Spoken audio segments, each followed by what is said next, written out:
I have something. I'm serious.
Morale in the lodge has been measurably reduced.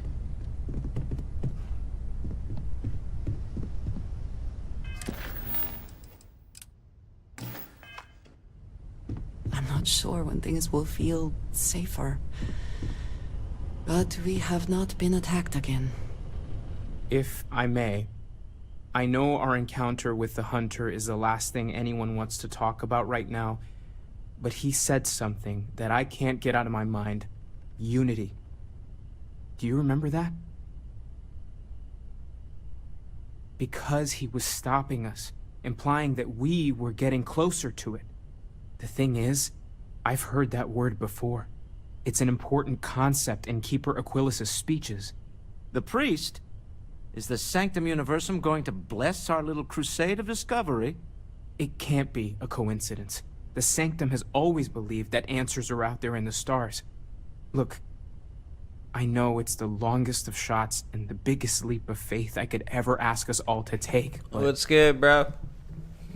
why not talk to him?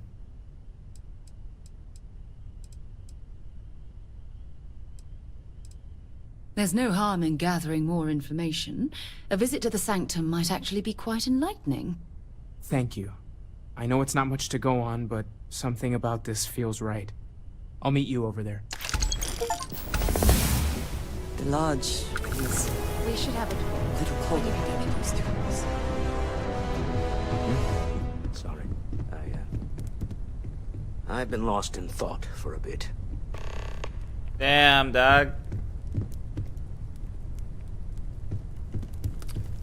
You in the damn campus?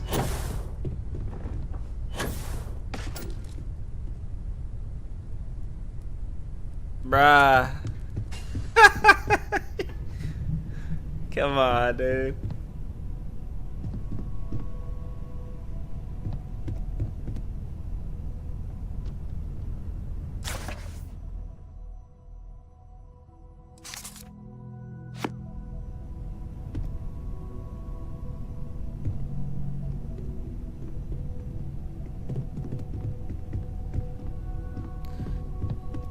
Damn. You using an old PC, bro? Like you left your stuff at the house?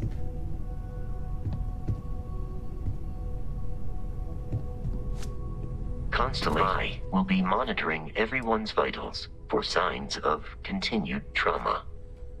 The exploration of an unknown planet can be a major undertaking. By building an outpost, you will be able to construct scanning equipment, resource extractors, and defenses. It is even possible to set up multiple outposts capable of manufacturing, allowing you to build advanced equipment. The blueprints you need to construct an outpost should already be on your watch. It will automatically connect to any available materials for construction in your ship's cargo. I will go.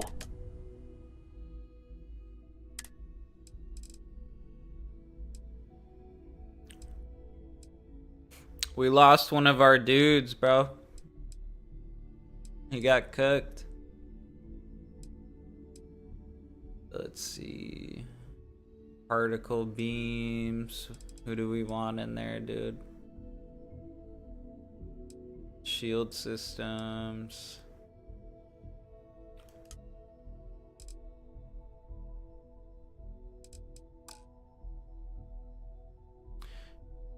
Astrodynamics. Is that helping us on the ship?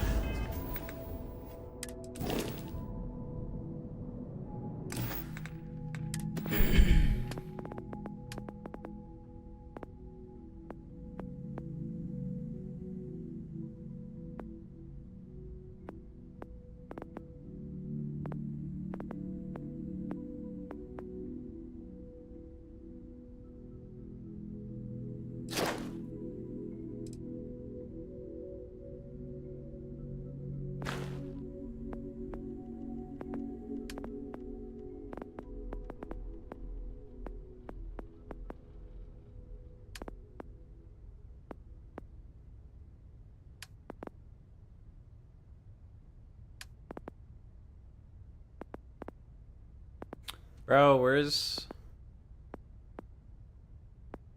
Astrodynamics, man?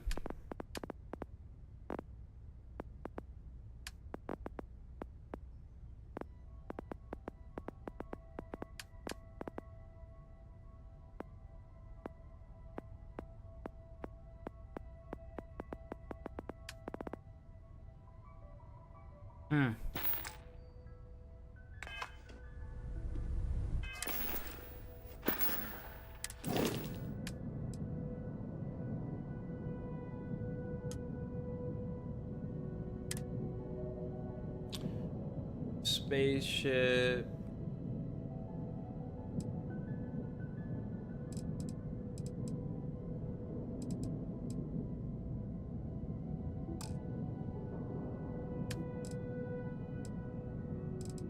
All right.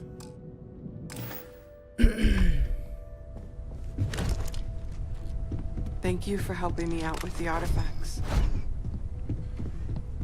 No more Starborn have shown up. Yet. Bro, there's a new game plus. I don't know if I should do it, man. I hate that they have that in the game. Yeah, I saw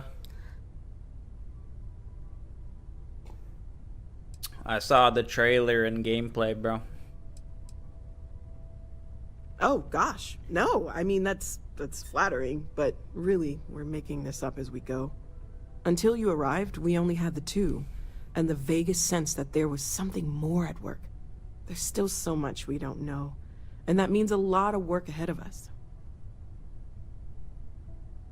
Well, right now, nothing's off the table. Metallurgical analysis, chemical composition, I'm looking at everything. One thing I'm really trying to improve is my overall database of xenobiology. I don't know if it will help in this case, but the more we know about, well, everything, the better off we are, right? Speaking of, if you're gonna be out there looking for more artifacts, you're bound to come across some interesting specimens.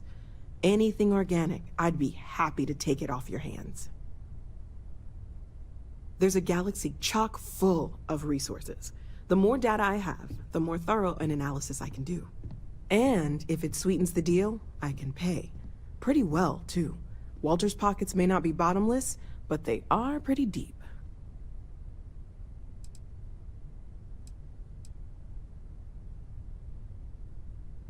Of course. There's plenty of planets out there that no one has ever set foot on, and everything we learn about them is valuable.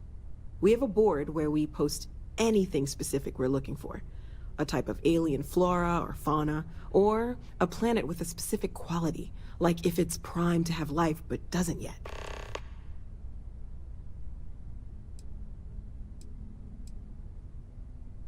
You mean what could be the biggest discovery in the history of humanity? Yeah, I've got some thoughts. Scans are still inconclusive, but I think we've seen enough to know that we're dealing with something potentially even more unusual than the artifacts. There are so many questions beyond just who are they? How did they find you? How do they know about the artifacts? Why has no one ever seen them before? No, I guess not. But this takes things in a whole different direction. They threatened you. It was one thing when this was just about us investigating the artifacts. A weird phenomenon that didn't come with creepy threats or questions about aliens or whatever it is that's going on now. I know we'll figure it all out in the end. It's just kind of a lot right now. Well, Constellation's been around forever, more than 50 years now. But we only became aware of the artifacts recently. Barrett discovered the first one about 2 years ago, right under our noses. And he was the one who got this all in motion. Great, let's see what you have.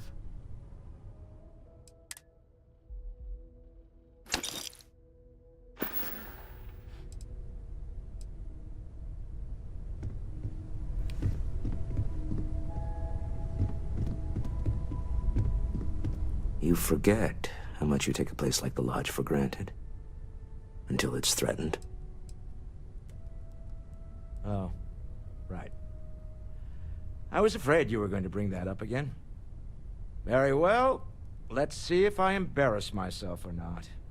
My colleagues, I venture out into the darkness of space once again. Many of you have expressed concern. At my age, you say, surely the risks are too great. Surely Sebastian Banks has earned a rest. Nonsense, I say.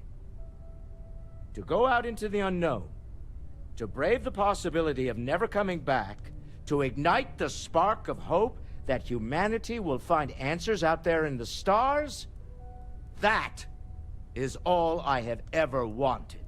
If this last expedition is my time, then I say, I have been fortunate. I have been fortunate to leave, surrounded by people who could not be more different from one another, but who share a common purpose. That, dare I say, I am fortunate.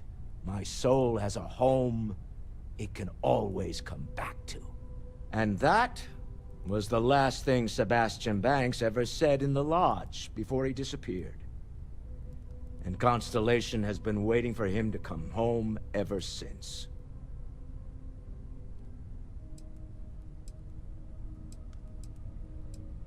Funny thing about companies, you build one sturdy enough, it doesn't need you there all the time to prop it up. Stroud Eklund functions quite well on a day-to-day basis, leaving me time to devote to more esoteric pursuits. For years, I was captivated by the writings of Constellation's founder, Sebastian Banks. I finally decided to do something more than admire from a distance, and so now I call the Lodge home, as much as anywhere else. Me? Why, I'm the wallet. Someone has to fund all this, and all my success in business doesn't mean much if I can't put it to good use. I don't pretend to have the daring of Ms. Morgan, or the smarts of young Mateo, but I can make sure that they have the resources they need. And, as you've now seen, those resources aren't being wasted. We're onto something big here. I want you to know I was very impressed with your work back on Neon. I'm beginning to wonder if there's anything you can't handle. I'd like to test that theory. My Star Yard's been having a little trouble getting our next project off the ground. I need someone capable and decisive to step in and steer it in the right direction. Interested? Love the enthusiasm. I knew there was a reason I picked you to help with this project. It's a new ship. We want to diversify our fleet. Now, I don't know why the people I pay very handsomely to come up with new designs can't seem to get out of the R&D phase. And frankly, I don't care. I just want someone, you, to go there and show them how it's done.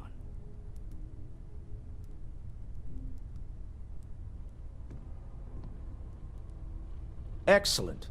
I'll send word ahead to the project lead. Jules de Gante, that you're taking point. They'll all be instructed to listen to you and follow your direction. I expect big things from you, so I'm excited to see what you manage to deliver. I don't believe you'll let me down.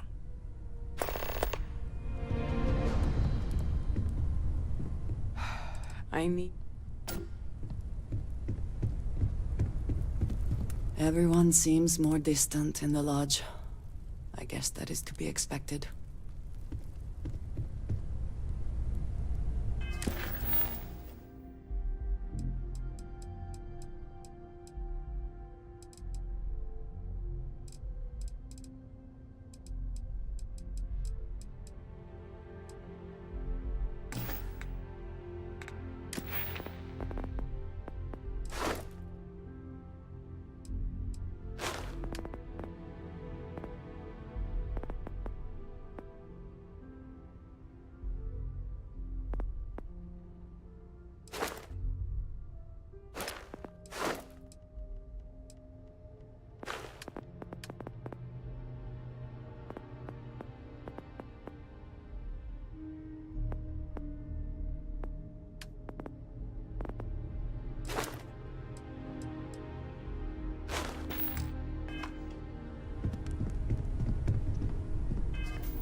Morale in the lodge has been measurably reduced. I have an important personal decision to make, but I need to discuss something with you first.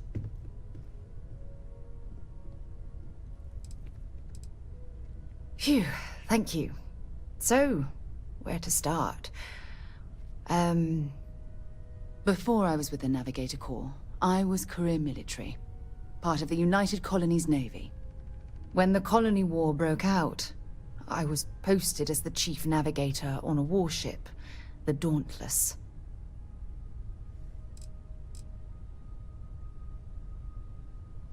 Well, the position didn't last long.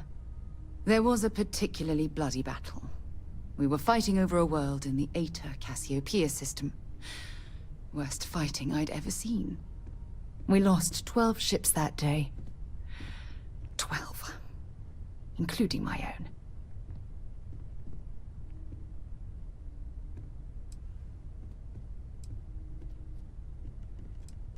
Economic reasons. Several of the worlds in the Cassiopeia system were mineral rich. Both sides wanted to drop refinery outposts on the surface to bolster their supply. I'm well aware how many lives were lost. Now let me finish. The ship was barely intact. The captain and first mate died the previous day, which put me in command. A shrewd captain would have called for the crew to abandon ship, but I was so angry. I wanted to stay. I needed to fight.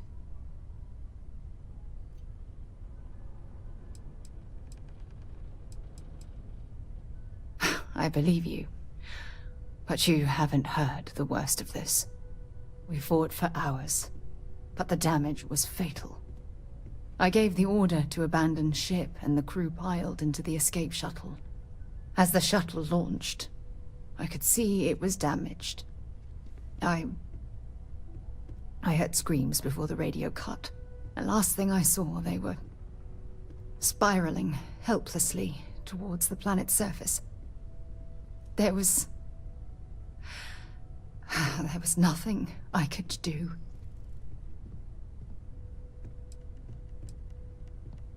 You're sorry. For me? If I hadn't been so stubborn, so eager to prove that I could handle command, my crew would have had more time to escape. Try telling that to their loved ones. When the dust settled, the United Colonies gave me a medal. Can you believe that? A damn medal. I never even had a chance to find the shuttle wreckage and give my crew a proper burial.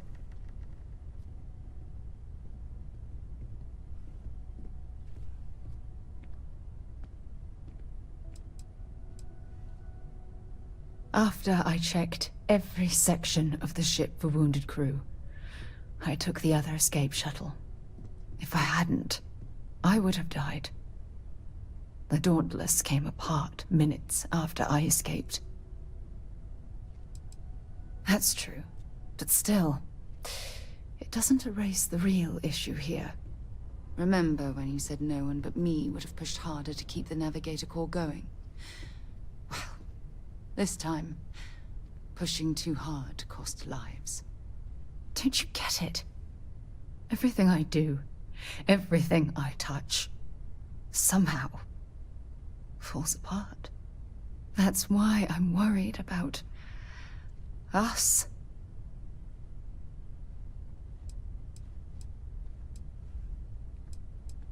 After everything you've heard, all my stories, you still have faith. No one's ever cared about me this much. Not even Aja.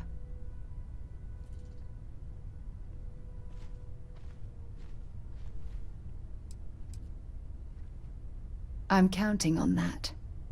Look, I think I've said all I can handle for now. Thank you for being there, for listening to me when I needed it the most. I'll never forget this. I promise.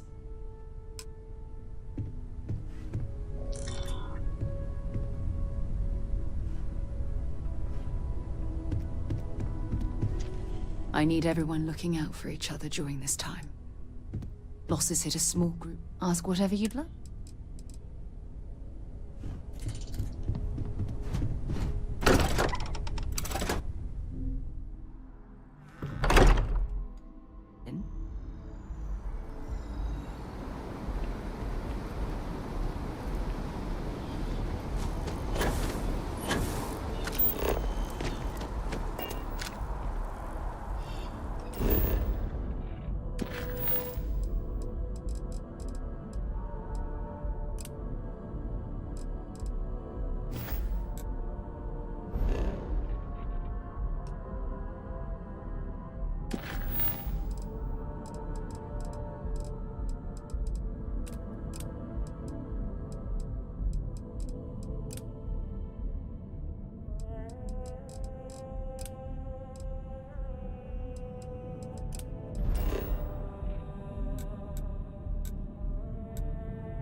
I have things for you.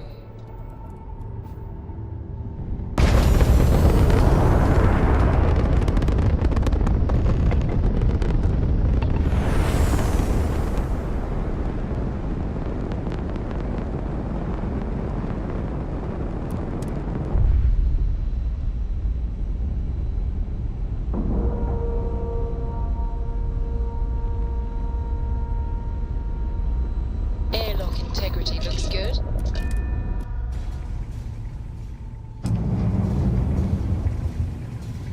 The Eye continues to be operational, despite... Been washing red here and there all over the station. Grim work. Never minded the solitude before, but chasing more ghosts than usual. The Eye's showing signs over another one of those big anomalies. Here, get your smile. The spanner's torque is...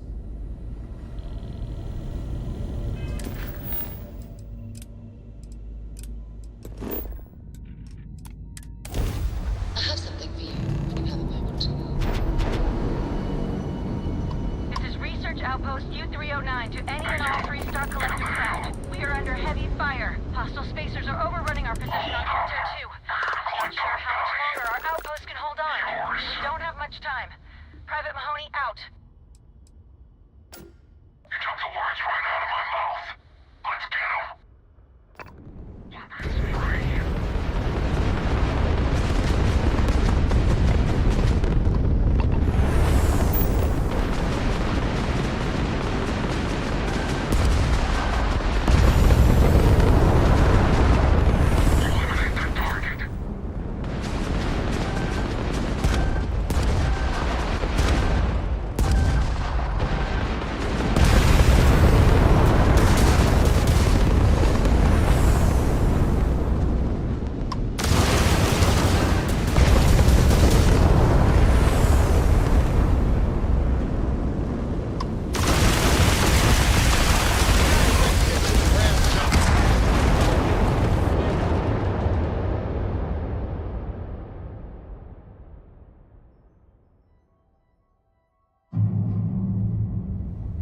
AI sustained damage in Vista.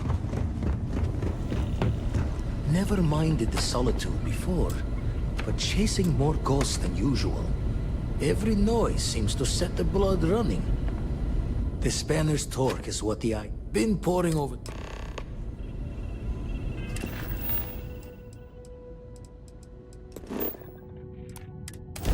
I have something for you when you have a moment.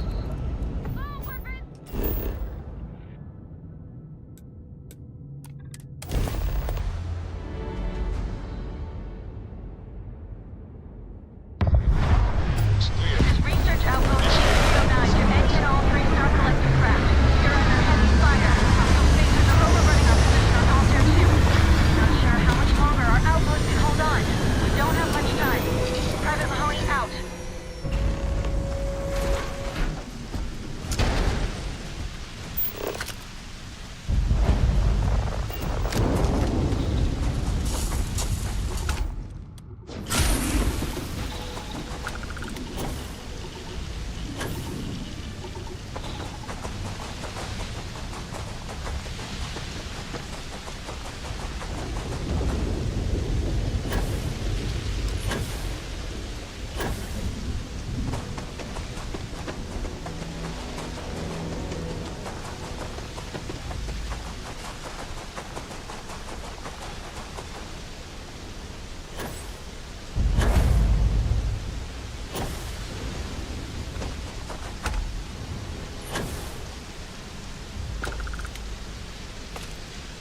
have things for you. No one alive.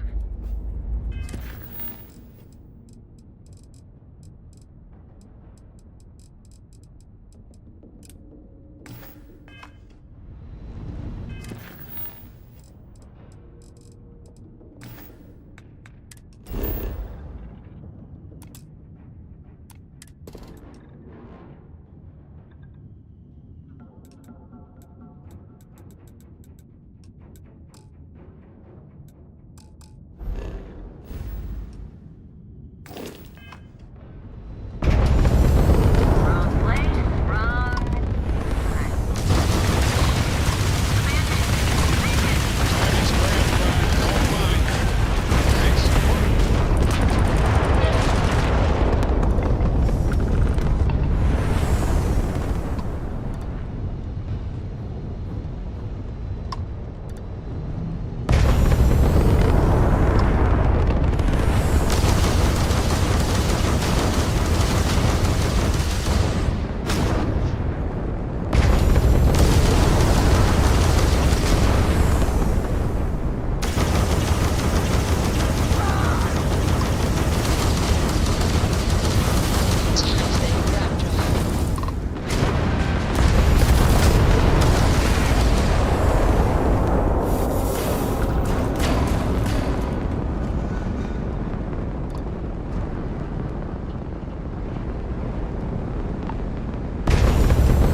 On the line.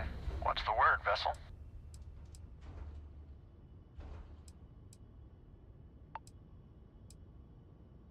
What kind of crazy Give me one good reason I should listen to you. There's no need for that kind of talk. Yeah, sure. I'm not willing to hand it. Nope, forget it. I'm not giving you anything without a fight.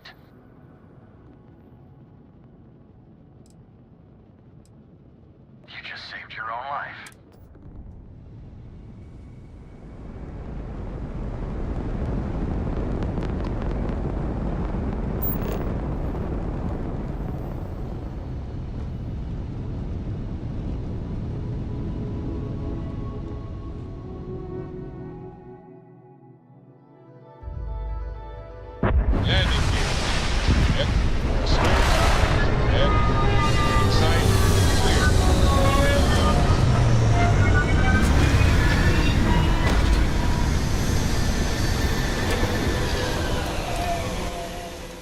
Even imagine what I talk to you about. Captain, it is.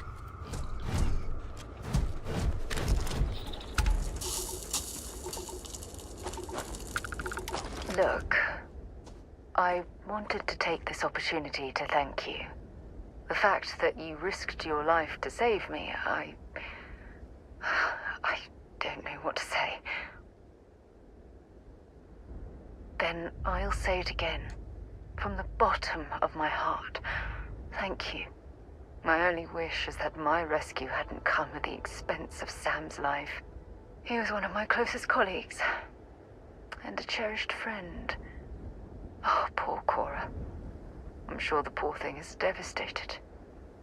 She's lost a wonderful father.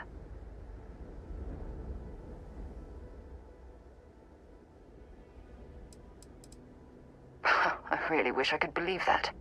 Our charter at Constellation has always been to analyze the unknown, but rarely at the expense of our members' lives. Yet all the while, I've been cavalier about taking risks and pushing the boundaries, not appreciating the true cost of my actions. Had I not pushed so hard to pursue the Starborn, perhaps none of this would have happened at all and Sam would still be alive.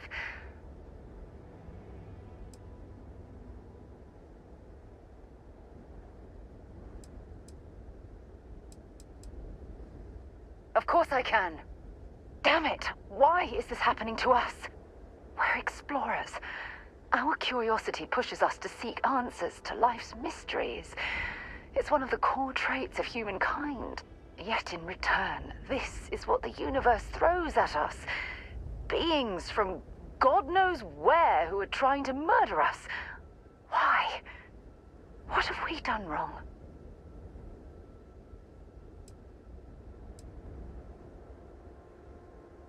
I understand why you're saying that, but I can't just turn my back on the universe like that. It's not who I am. The question is, where do we go from here? Do we stop exploring? Stop pushing the boundaries? Take a more aggressive posture towards the universe? I don't know where to begin. I suppose you're right. I just hope we don't make the same fatal mistake twice. Well, I suppose that's all I had on my mind for now. It was a relief to get all of that out in the open. I'm sorry I got so angry. But I assure you, it's nothing personal. You're the only one I feel comfortable talking with about these things. Good. Because I expect this won't be the last time I intend to cry on your shoulder or scream in your face. Well, we have a long road ahead of us. I suppose it's high time we get back to work. What can I help you with?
Technology to build something like this.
picked up something you might be interested in.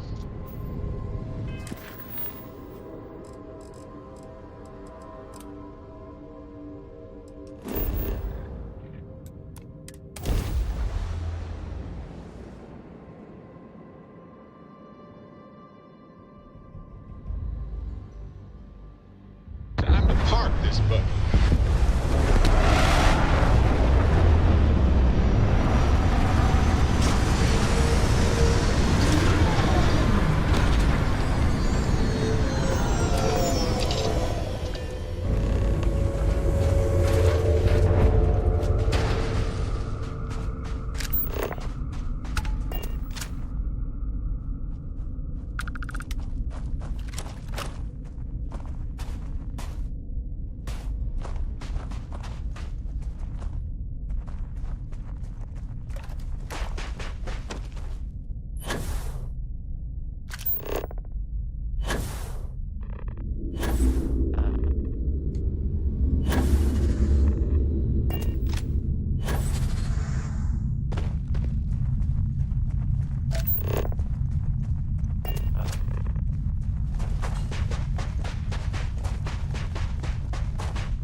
Got something for me? No, it's fine. Go ahead.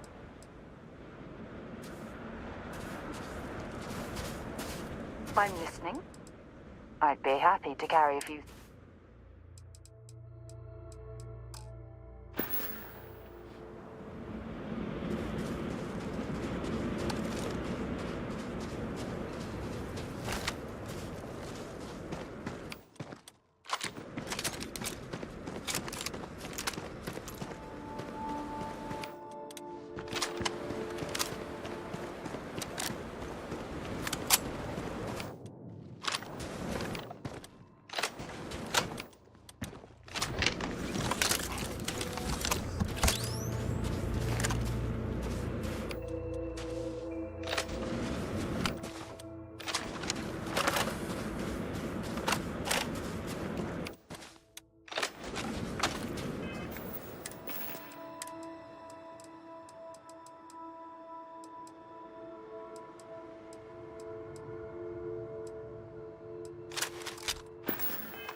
So, were you eating at the Sage Brook, or is it just a quick snap from the Terra Brew?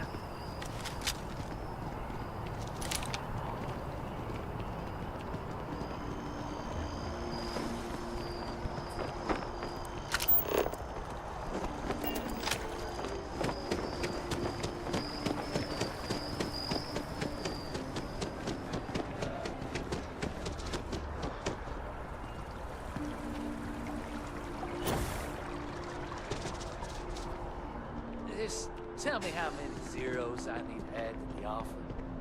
I'm sorry, sir, but we can't sell to you. UC citizens only. Welcome to Feeling Realty. I'm Zora, and I'm here to help with whatever you may need. What brings you in today? Looking to settle down, or move up in the world, or just window shopping? That's fine. It happens all the time. I never mind an opportunity to chat with someone new. I'm here if you have any more questions, or if you'd like to look at properties. Okay, let me just pull up your data.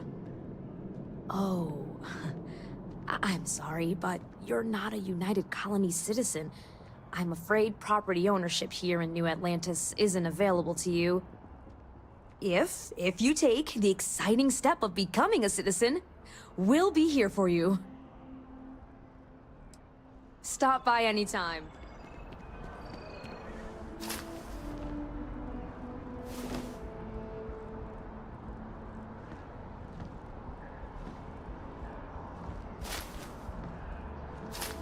You're making things harder for yourself.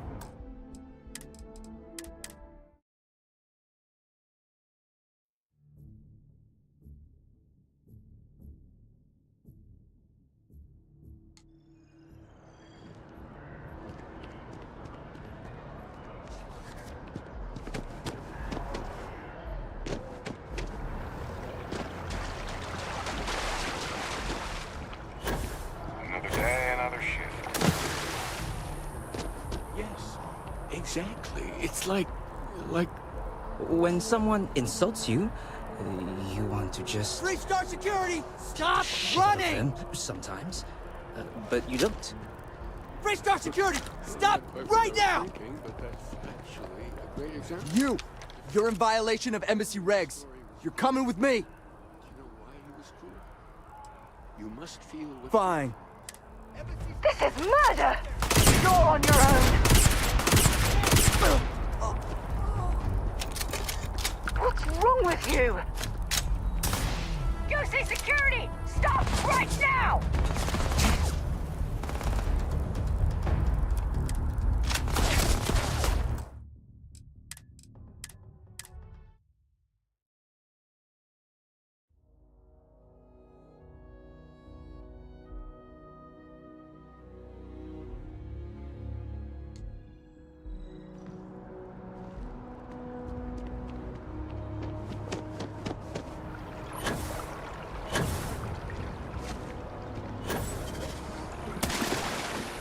Security! Stop right now!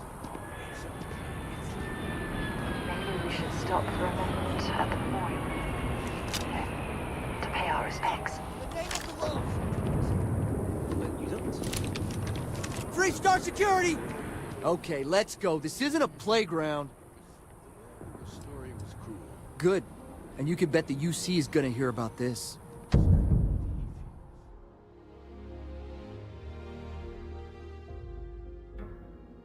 Next time you decide to break the law, how about you leave me behind?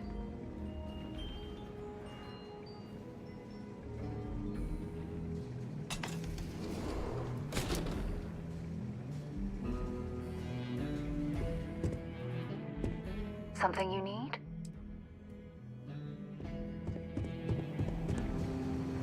I'm going to be upfront with you. I'm not happy visiting anything related to the Freestar Collective, but you lead, and I'll follow.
been up there, huh?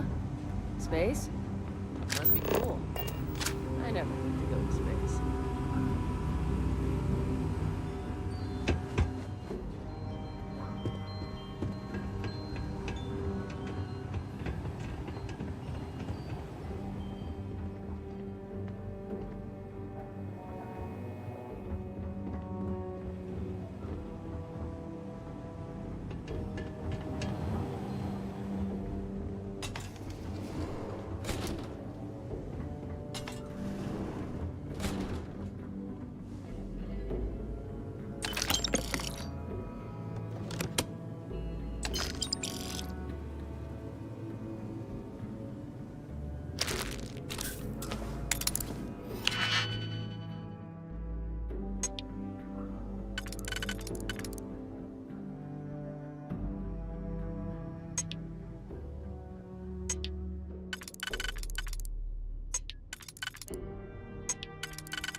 I'm not picked that easily since I traveled with Vladimir's soul.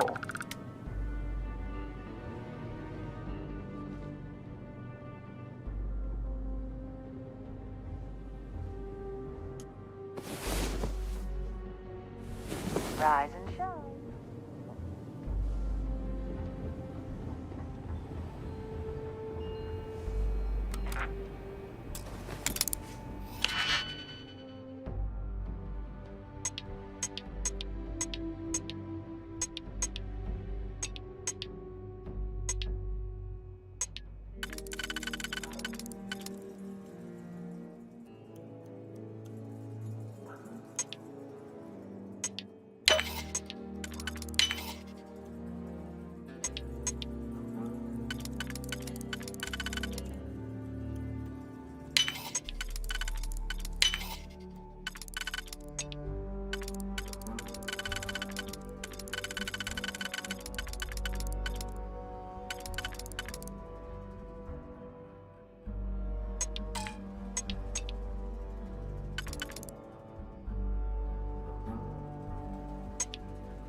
Hard to believe it's been 2 decades since we were at war with the Collective, when it seems like only yesterday. The FC is nothing but a bunch of warmongers and murderers.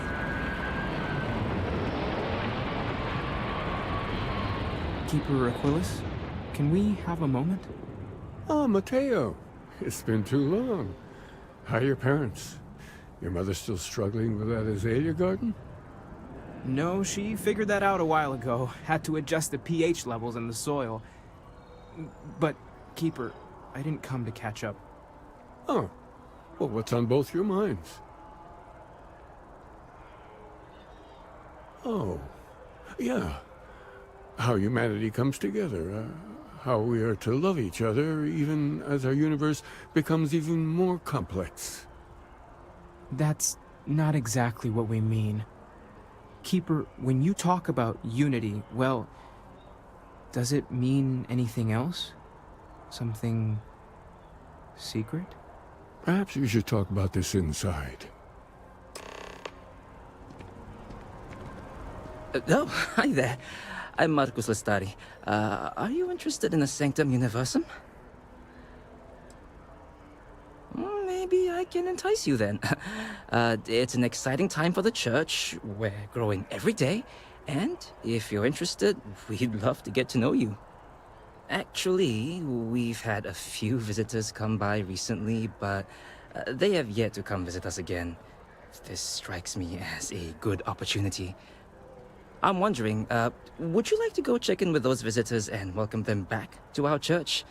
Maybe all they need is just another invitation. And don't worry, I'll pay for your effort, of course. All right. If you change your minds, come back to me.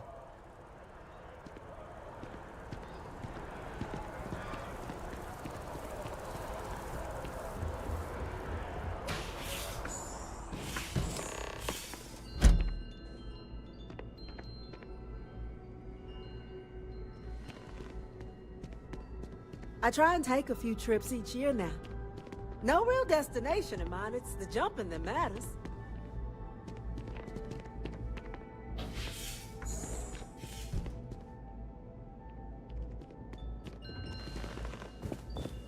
Now that we have a little privacy, why don't you tell me exactly what it is that brought you two here?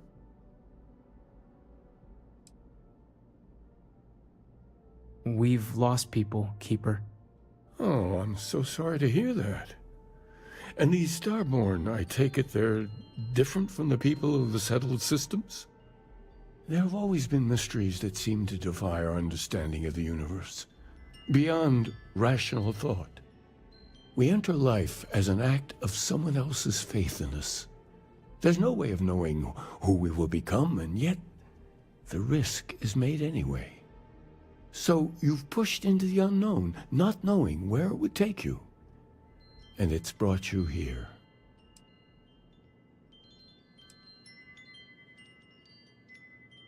I think I can. If you're willing to find your way in the dark for a bit longer, I can give you a path of discovering its meaning.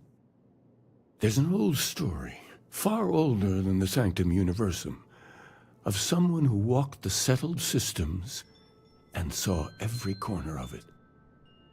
This pilgrim claimed he found the true meaning of unity. I always thought of it as just a parable for trying to bring humanity together, but maybe it's more.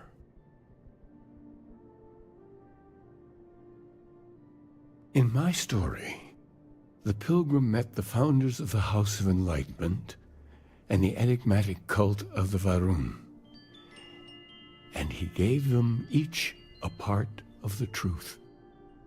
Then he goes to his final resting place to live out the rest of his days in contemplation of infinitum addendum, his addition or contribution to the infinite. But what if the story isn't a metaphor, but a code? A way of finding the pilgrim again, or at least his grave.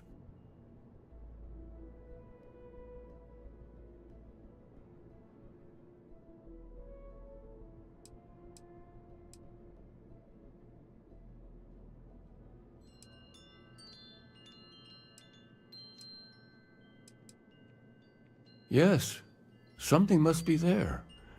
I just can't put my finger on it. Maybe the answer will become clear when we have more. The House of Enlightenment and Varun have versions of this story.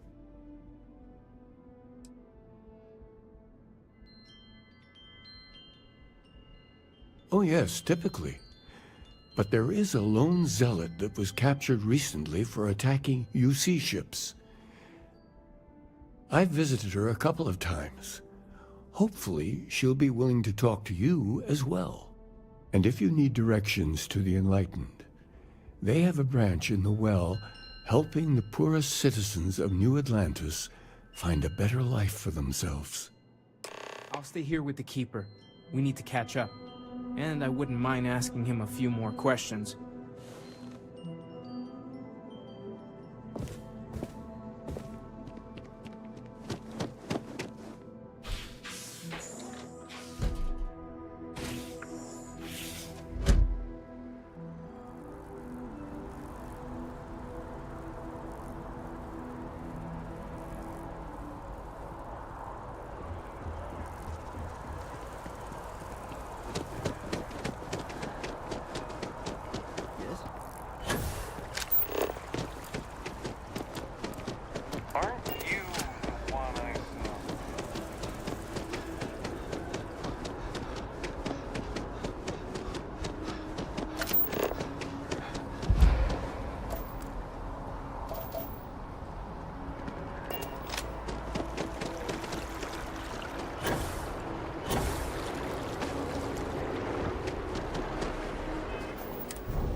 Up something you might be interested in.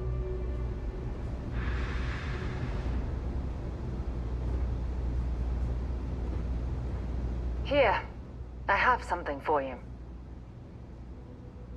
You're welcome. I picked it up on one of our latest planetary expeditions. I'm more than just an extra gun, you know. I'm just pleased I get to utilize some of my old field collecting skills.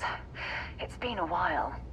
Check back with me from time to time after we return from our planetary jaunts. If I pick anything up, it's all yours.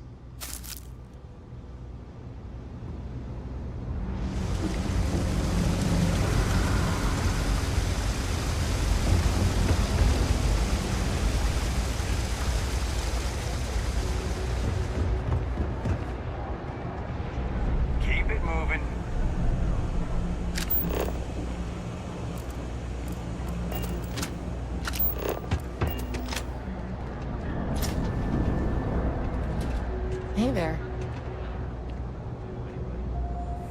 We run a number of social programs, from financial aid to food banks. If it's about the financial or food assistance programs, we are backlogged. Don't worry, we're doing everything we can. Oh, we're not. Sorry. Can I help you?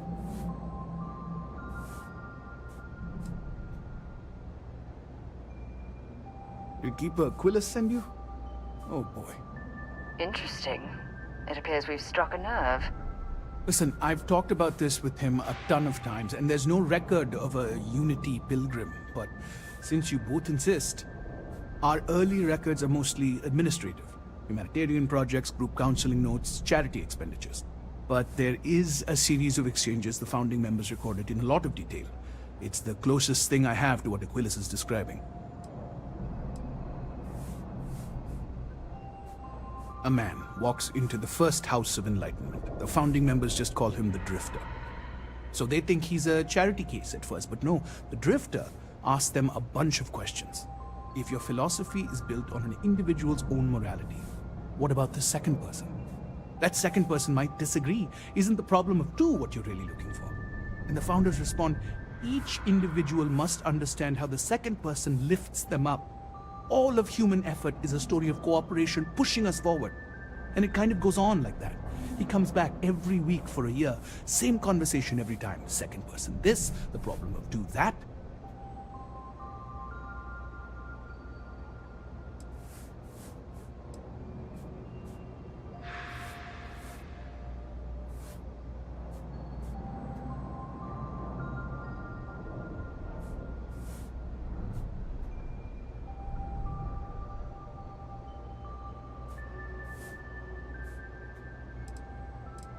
It's part of our core principles. There's no God pushing us to do good for some eternal reward. We have to help each other because we choose to. If no one takes responsibility for making the settled systems better, then we're just leaving it to the tyrants to bully the rest of us. Honestly, I think the founding members made it all up. There was a little more hesitation being openly atheist in the early days. I think they were experimenting with writing their own scripture. Fortunately, that got abandoned pretty quick. After the records of the Drifter end, you never see anything like it again.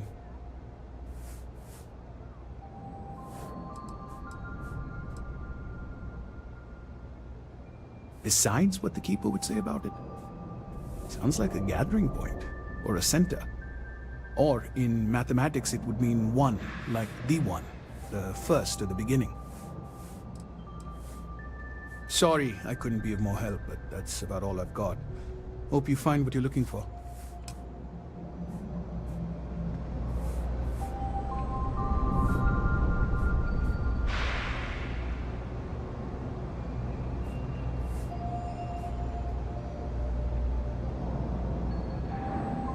Nice talking to you.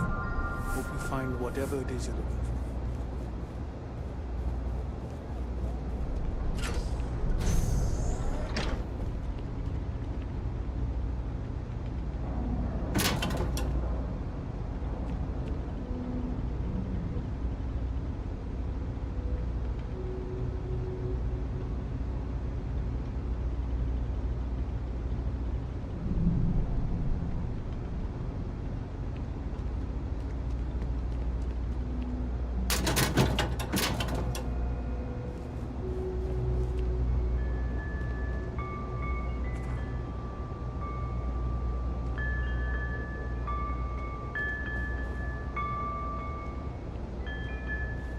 Go for it.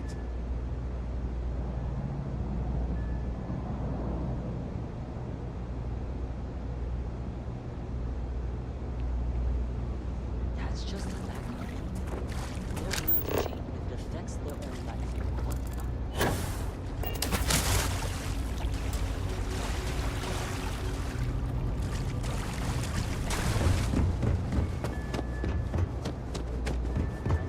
Kay's place is like second home.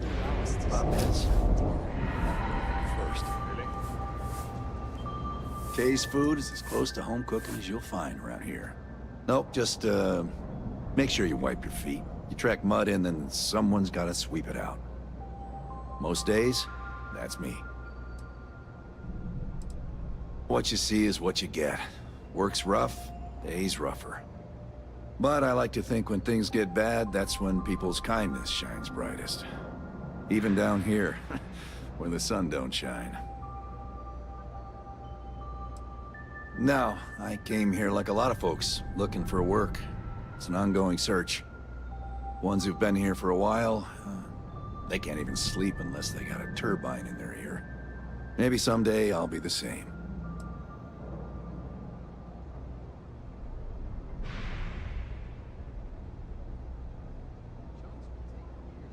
Take it easy.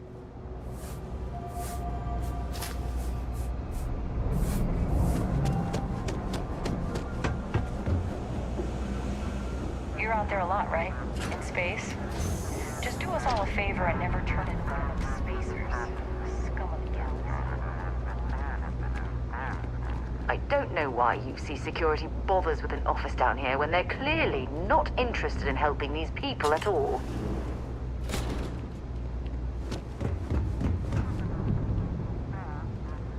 Hey there. You have a nice day now.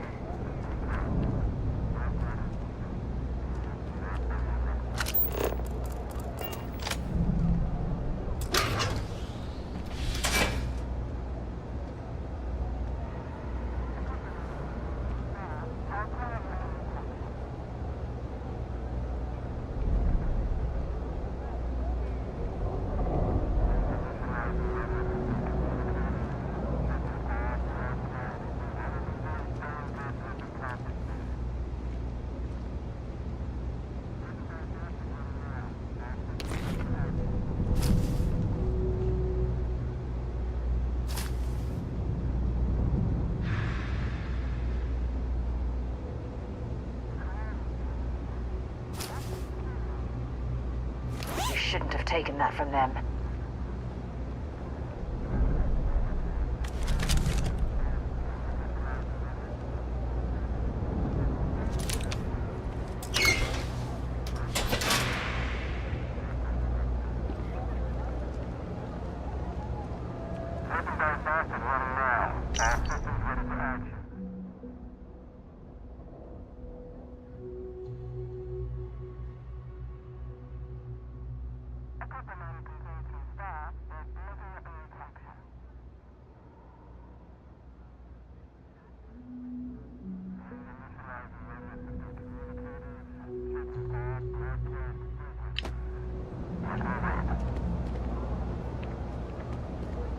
That your ship that landed not too long ago? It sure is something.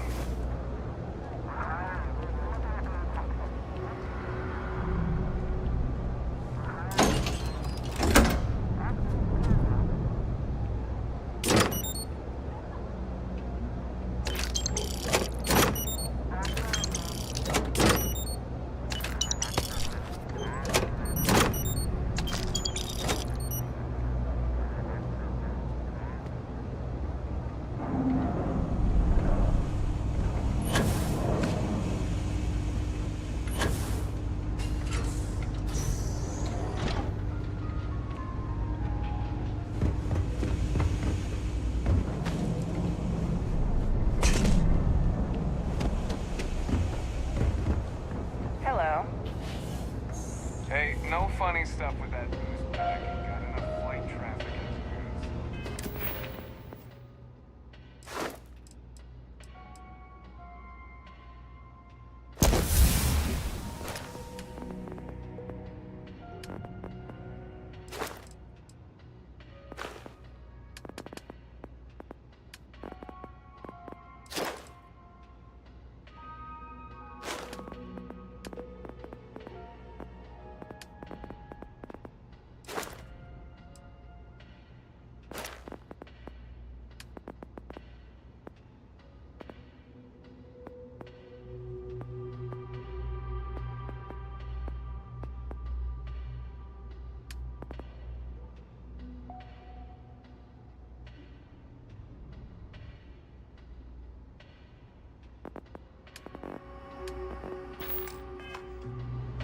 The Trade Authority has access to goods and services. You won't find a better selection.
If you need anything else, you know where to find us. If there's something you need, you won't find a better selection.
Pleasure dealing with you.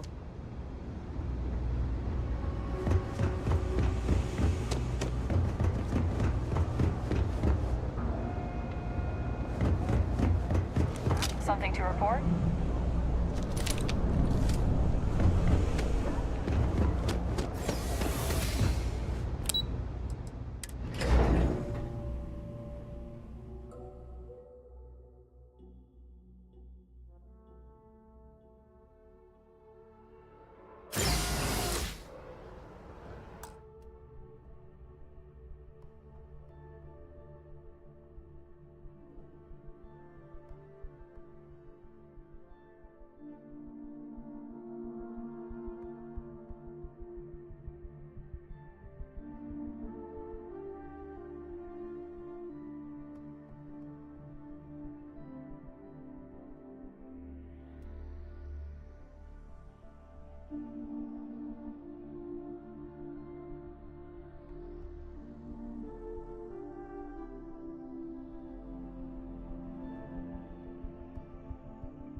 Dealing in art is, more exciting than one would think.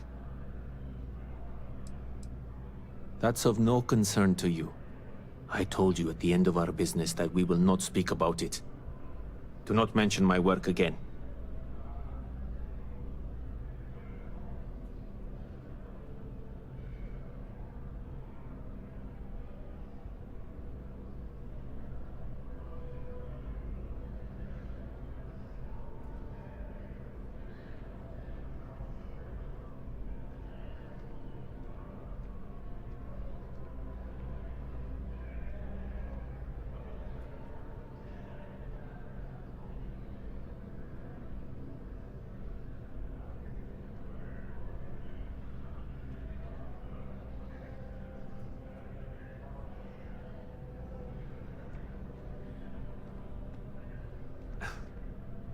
Let's try to hurry things up.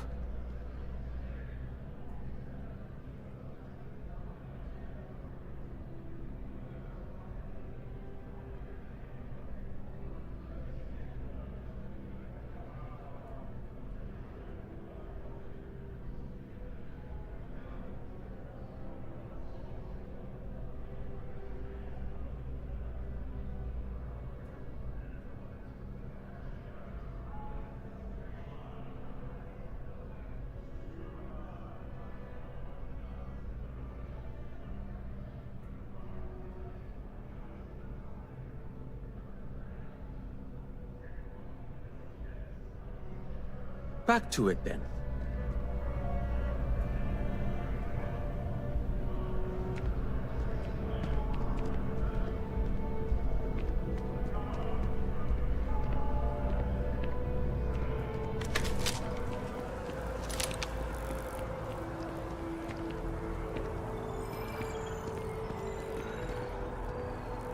No time to chat.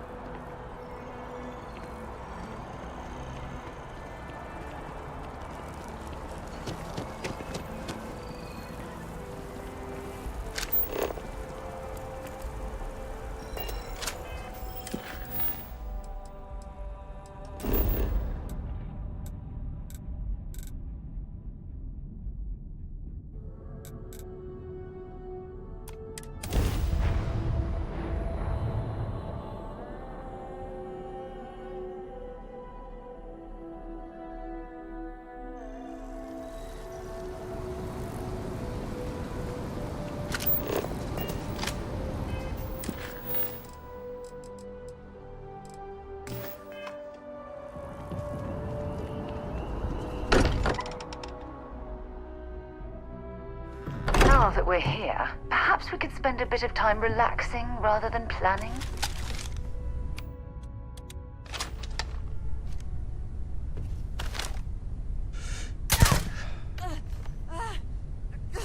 God. Focus.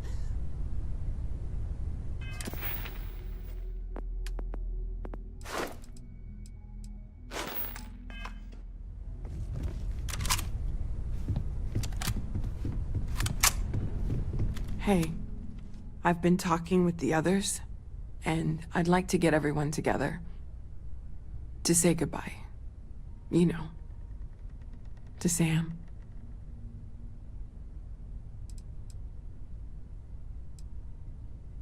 Thank you. It wouldn't be the same without you there. I'll have everything set up in a few days.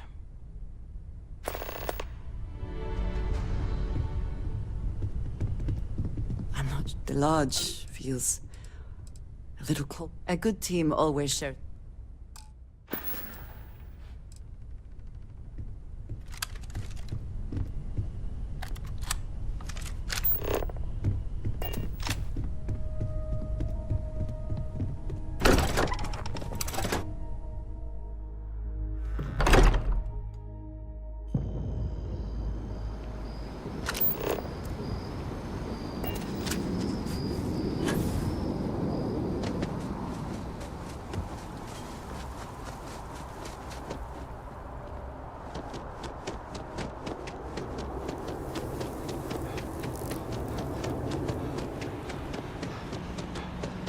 What's good, dude? You You gonna be playing Starfield on Game Pass?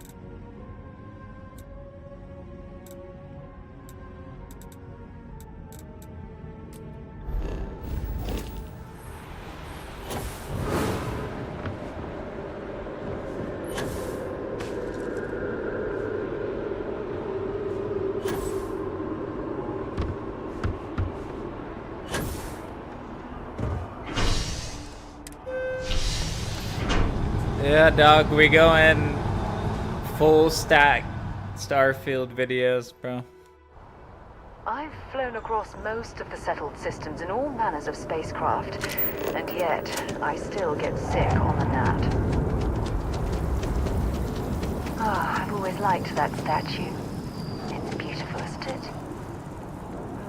I wonder what the artist was trying to represent.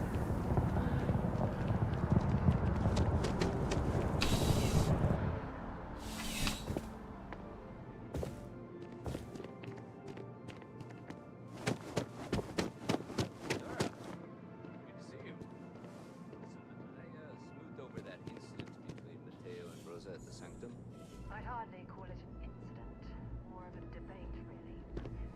I appreciate it just the same. Not a problem. In the meantime, maybe you could tell him to take it down a notch. And my mother wanted me to be a doctor. A doctor? Mothers, am I right? Okay, now I've seen everything.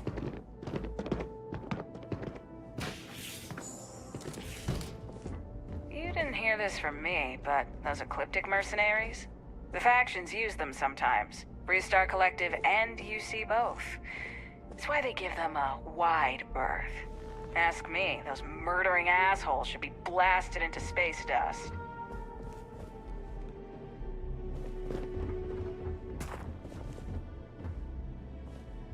A visitor?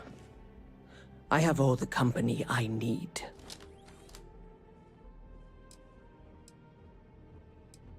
He knows not the truth. He sends another to ask more incessant questions. Perhaps you should hear us out before you decide to cast judgment. The Great Serpent waits in the shadows. He will entwine the universe, and all but the faithful will be made as dust. That is the truth. No more, no less.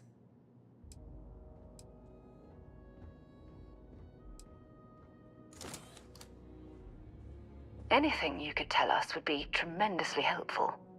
Yes, I have spoken to your keeper about this. I will tell you what I told him, and then you will leave me. Jinan Varun meets the unbeliever. He gives false prophecy to Jinan. But such is Jinan's conviction in the Great Serpent, he does not hesitate. He cuts the unbeliever down. But the unbeliever returns. Jinan realizes the Great Serpent is testing him, and he will not be found wanting. 4 times they fight. Over 120 rotations of the planet they are on. Remember these 4 battles, Jinan, the unbeliever says. Remember these 120 rotations. But Jinan knows this is blasphemy, and delivers the killing blow. That is all.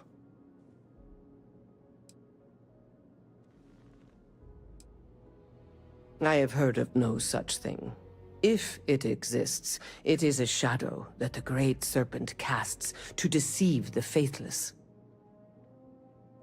Yeah, bro, they the Serpent Clan. Then we are done. Leave me.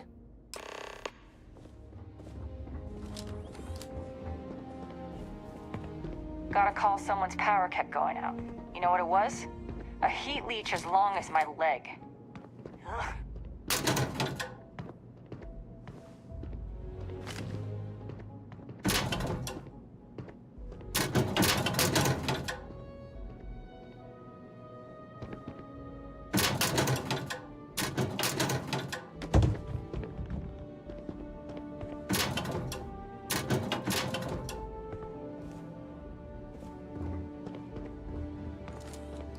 Bro, they got a new game plus after you complete the main story. I don't know if I should do it or not because it resets everything except your skills and whatnot, but you have to redo the side quests. And Sergeant Union just happens to be notified.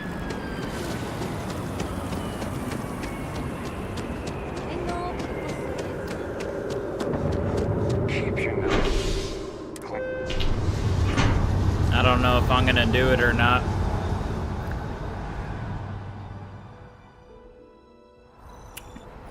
They give you a cool ship and a space suit, and then you get some extra powers. So I don't know. You get to keep your skills though, and your level, just your inventory and quest progress is cleared.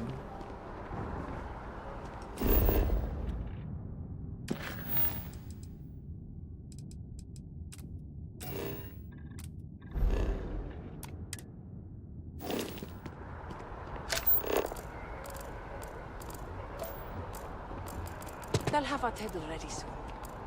Did we have to come early? You know they'll be late. It's a matter of courtesy. We all wait.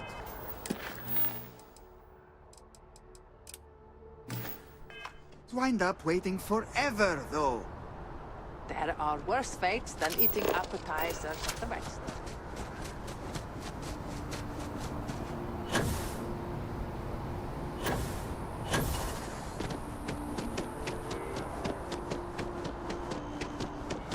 Can we run through it one more time?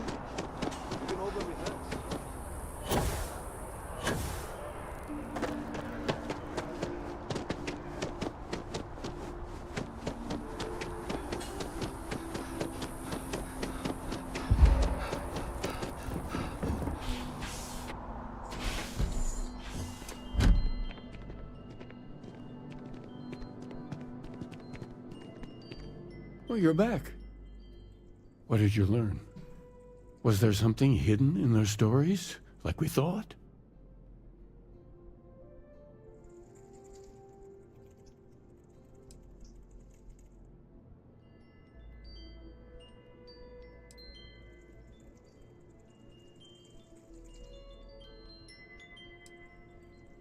If there really is a location the Pilgrim wanted us to find, those do sound awfully like coordinates.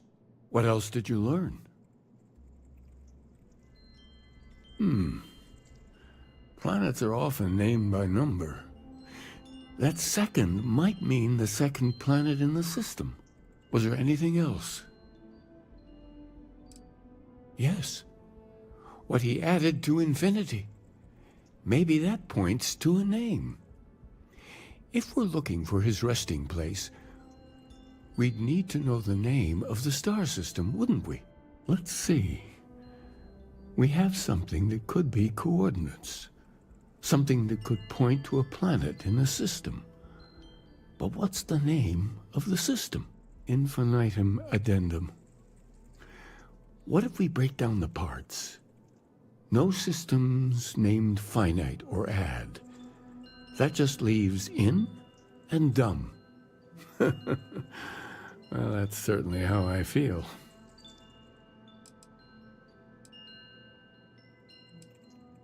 Yes, that's it. The second planet in Indum, at 4 and 120. That's where you'll find the Pilgrim's resting place. And from there, maybe you'll find the true meaning of unity. Before you go, you've now spoken to many different perspectives in our universe. In a way, you'll be carrying their philosophies with you on this journey. I know you're looking for a specific unity, but if you had to guess what it was, what interpretation would you give it?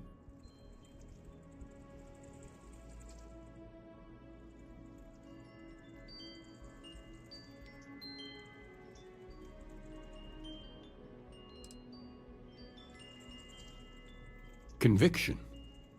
Another word for strength. Can the truth not be revealed to the weak? Someone with doubts.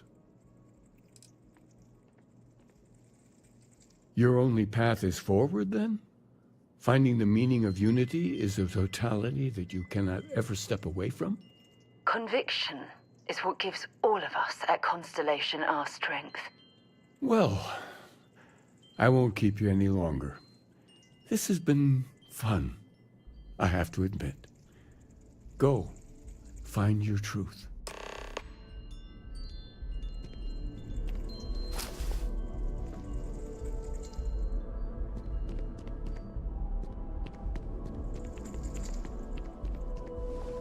One simple jump. The same as I've made dozens of times before, and something touched me. Something warm and kind and good.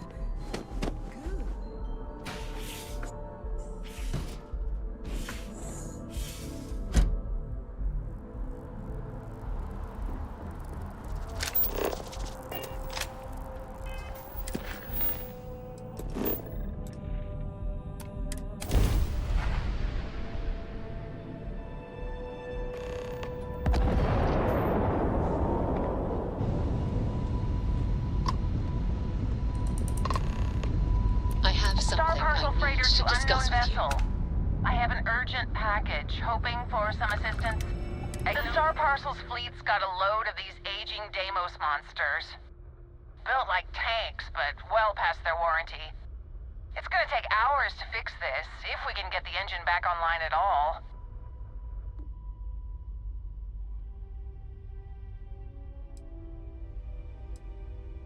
"30 years ago, this ship would be a beast.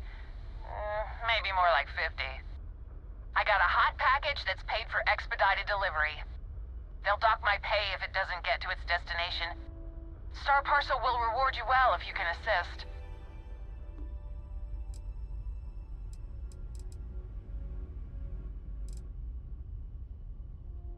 Excellent. All you need to do is drop this off to the ship services technician on Neon. They'll take it from there. Thanks for bailing me out of this nightmare. Thanks again for the assist.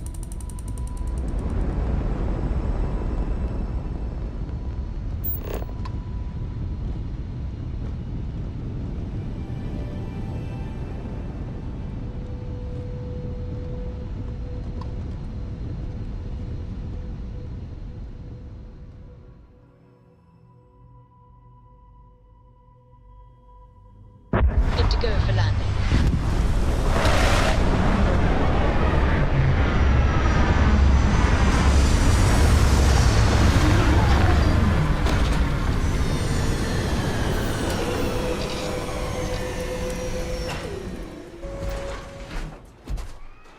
Good day, Captain.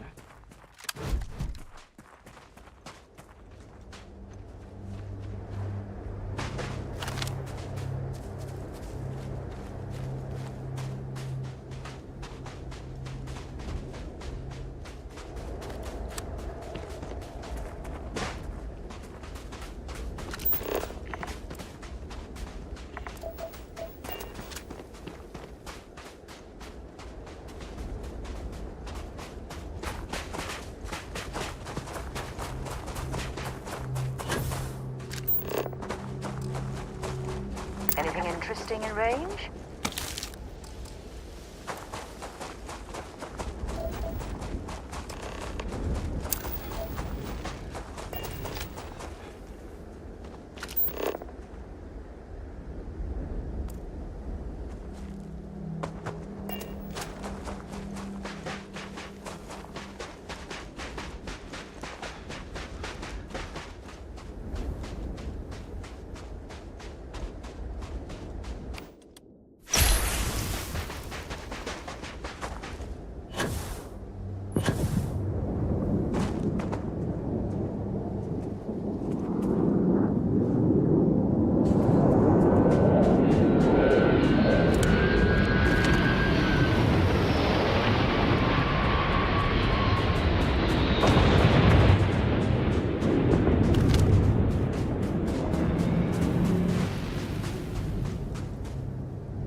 settled in for the long haul.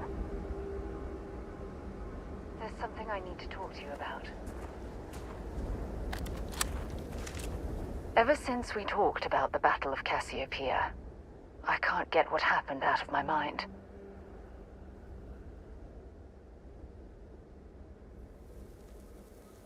Was it that obvious? I thought I could handle these memories, but until I return to Cassiopeia, I'll never be able to put this to rest.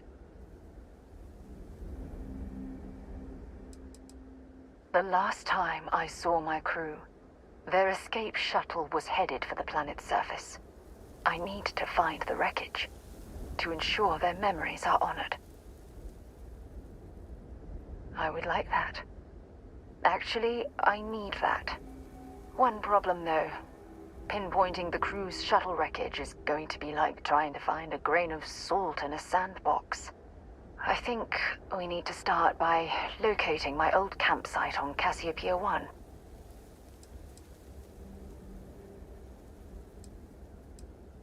Was there to tell? I survived. My crew didn't. Still, I'll never forget my finger hovering over that launch button. Would I launch safely, or explode into a fireball? It turned out that my shuttle had just enough power to allow an emergency landing on the planet's surface. I had no other choice.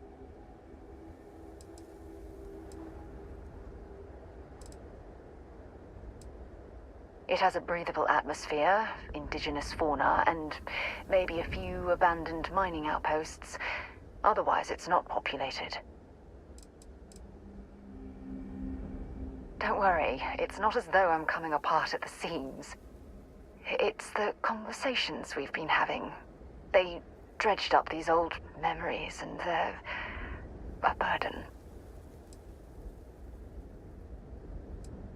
Hold on. I don't know the exact location of my survival campsite. For that, we are going to have to head to Mast and see if we can get the information from my old friend, Admiral Logan. Your instincts are right on target. Logan and I butted heads more than once during my time with the Navigator Corps. We've never seen eye to eye. Look, I hope this isn't asking too much. Last thing I want to do is drag you into some kind of personal crusade.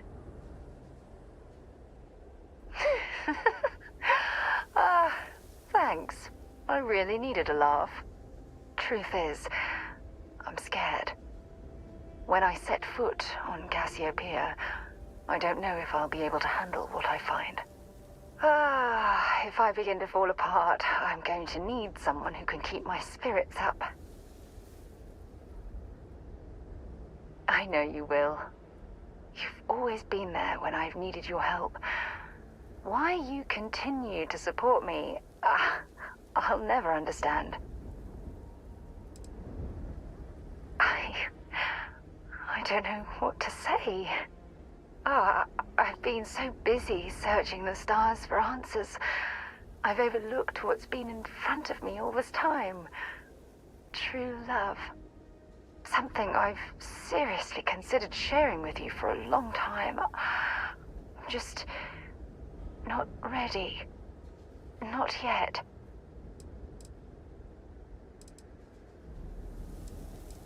Traveling out here with you, I've discovered that friendships change by circumstance. I worked closely with Aja on long space voyages, so we became friendly.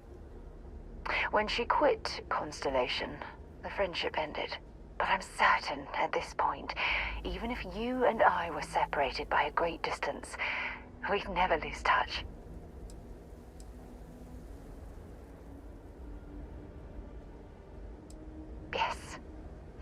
Yes, you're absolutely right. Hey, anyway, I've taken up enough of your time. I know you have a lot to do. I really appreciate your offer to visit Cassiopeia. Hopefully, it'll bring me the closure that I've needed for far too long.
Anything valuable?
The mantis?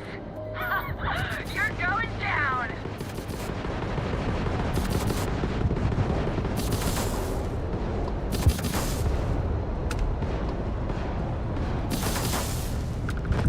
You made a big mistake!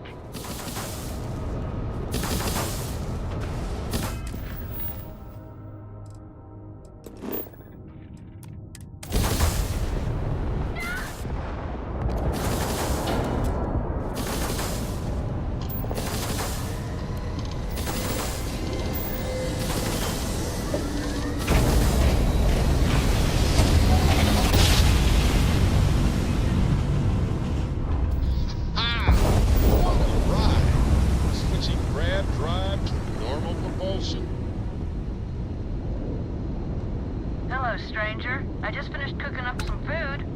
If you want to come on over, just pop on by.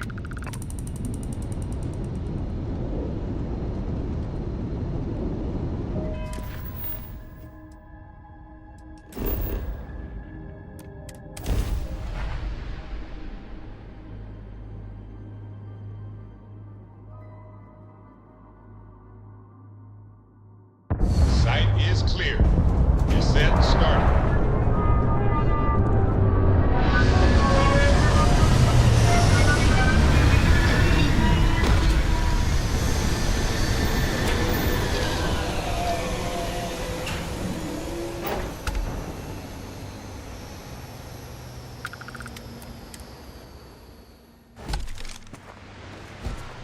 Captain, hello. I am satisfied to see that you survived your most recent sneak attack.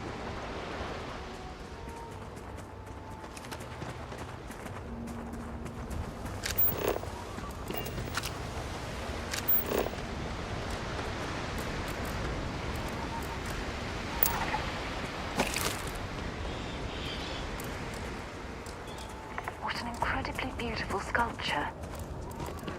I suspect it was placed here for some sort of specific purpose rather than as an artistic statement.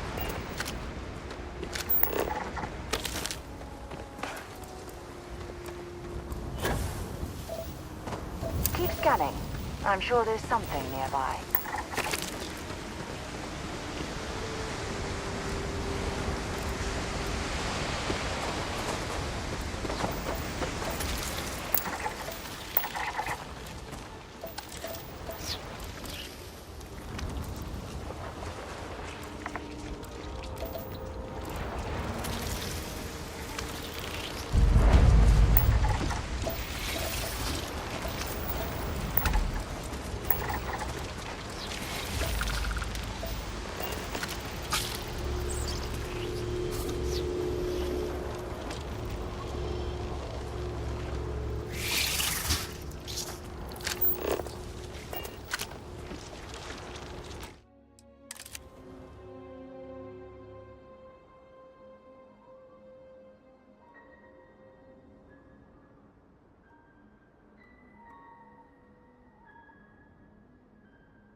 weren't invited to this meeting, but much of our conversation has been about you.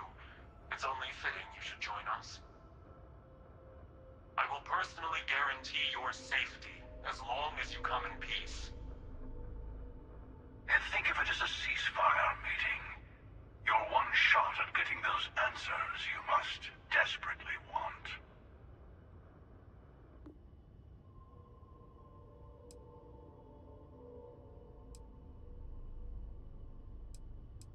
Not a bad description, actually.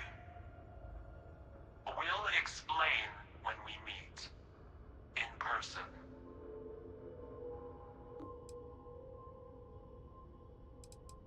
Good. See? We can all get along. For now.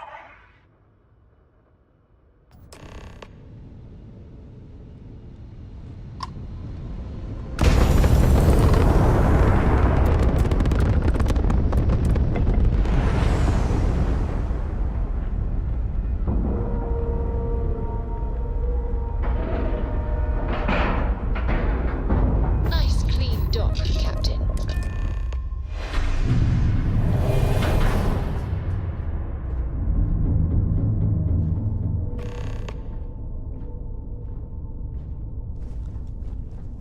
Hello. Again. Do you remember the emissary, perhaps? And their ship, the Helix? I believe they ambushed you above Neon and demanded that artifact you worked so hard to gain. Thank you for the stellar introduction. Your success is unprecedented. Before you came, we were just discussing how continued use of force against you is unwise.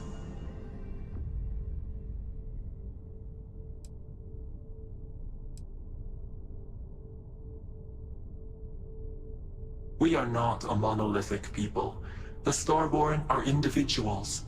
Some are united in cause. Others are in it for themselves.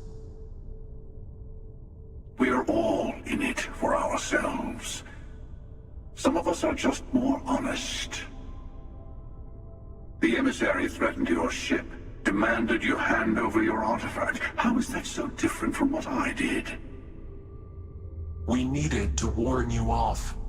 Every encounter with one of our kind could spell disaster. For whom, exactly? I say whoever can collect them should.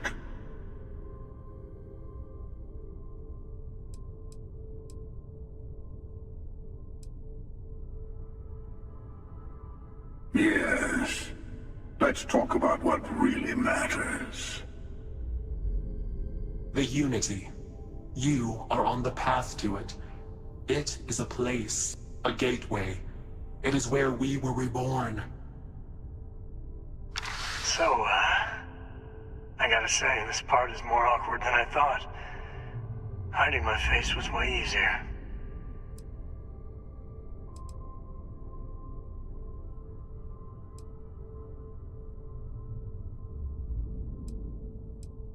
I'm not who you think I am. This universe is only the first one you've been to. I've seen hundreds. Where I came from, I was the one who ran to the Eye. I left you behind to protect the artifacts. And the Hunter killed you. One of me, at least. I collected the remaining artifacts, and they opened the way to the center of my universe, and the doorway to an infinite number of others. That is the Unity. When I stepped into it, I became a Starborn. It's how I've entered other worlds, including yours.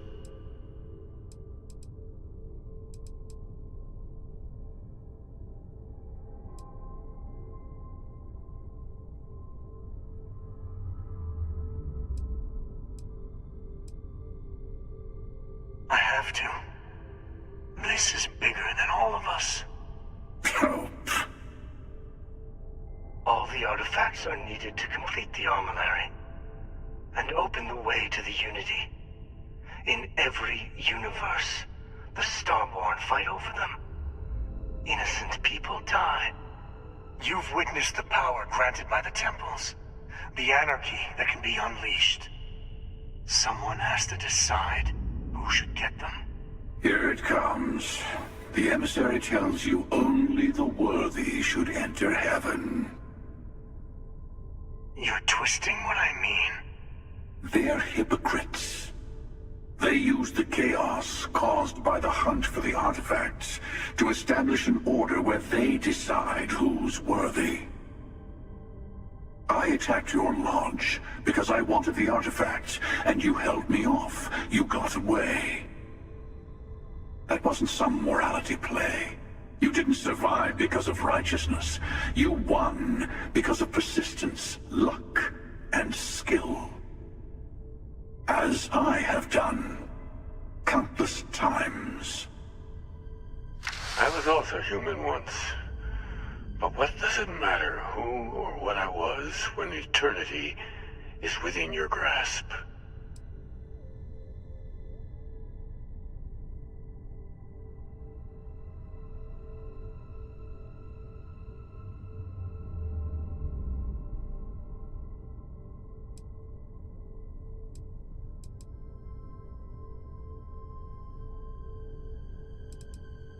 You're learning. My other self wants you to walk the path he walks, to give up, to appreciate the universe you have. Easy for a person who's seen everything, done everything. I think you should see it for yourself. You've never come this far. Not in all the universes I've seen. The path to the Unity is opening to you. You're going to tip the scales one way or another. Better your hand be on one of our sides.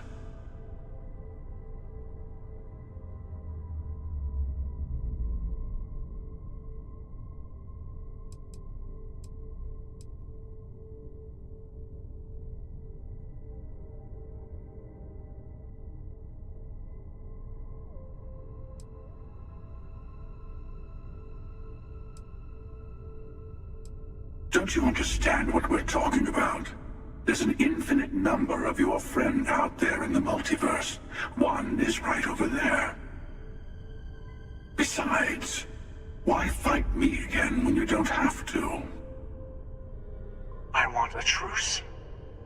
Between all three of us. I will give you some time to think over which approach to the Unity is the one you want. Mine. Or the Hunters. Yes. Let's see how willing you are to live under someone else's rules. Just remember, one of us isn't trying to judge you.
The emissary and their kind only want to control you. Whoever created the artifacts and built those temples is playing a game with us. One whose prize is access to the center of all creation. There are no rules. Whoever gets all the pieces wins. And I've won. Over and over. I don't kill for the Unity. I find the easiest pathway to it. I've simply found that it's the quickest way. Talking, forming alliances, waiting for the right moment to commit theft. It's all so tiresome. I'll admit, you getting away has been the most interesting thing to happen in quite some time. As soon as I realized what had happened, I knew I needed to wait until this meeting with the emissary to decide what to do about you.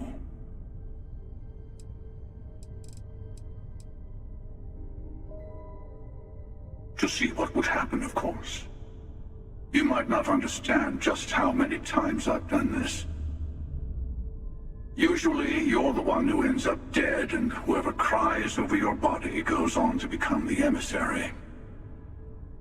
Sometimes I manage to get you all bunched up and take care of the problem in one go. Sometimes the emissary has gotten to me first, and I never arrive. Hundreds and hundreds of variations of me, hacking through Constellation. And it's almost never you. You making it to your ship on your own. It's new. I took it as a sign. I don't get many of those anymore.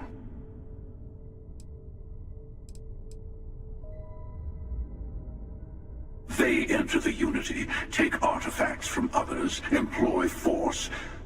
All the things I do. I am many things, but I would never tell anyone what to do with their gifts. That is your decision, not someone else's. The emissary wants to become the judge of who gets to enter, but the Unity itself doesn't judge.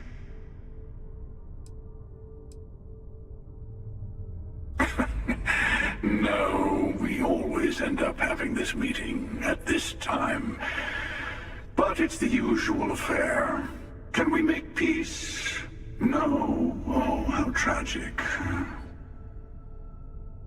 Honestly, I was beginning to wonder why I kept attending. And it's bad habit I started a long time ago. Perhaps I just like meeting the emissary to gloat. But you have provided something quite new to talk about. Maybe you're a random die roll. Or maybe the Unity is finally responding to all my hard work.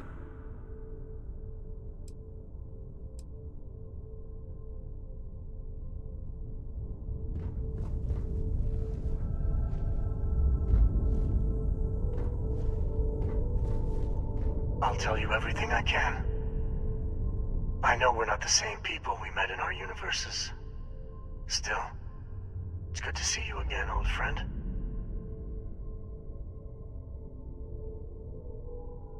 It is not an easy experience to describe, but the Unity will speak to you. Offer you the chance to become Starborn. You will be leaving this universe behind to be reborn. Everything you were before will be gone. Maybe that's why it offers the choice. Compassion? Or is it testing us?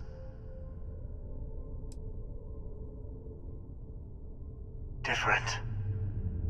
I never know who you are when I meet a new version. But so much of you stays the same. It's hard, but each universe is precious in its own way.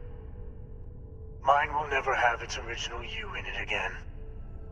As yours won't have its real me.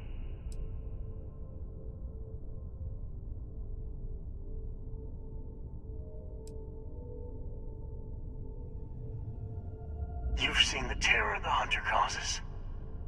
Every time a Starborn goes through the Unity, they get more artifacts, find more temples, gain more power. We can't let more like him abuse these gifts to destroy whatever's in their way. When all the artifacts are assembled, the device they create is called the Armillary. In many ways, it's a model of the multiverse itself. Through it, you can reach the Unity. And from there, you can become Starborn.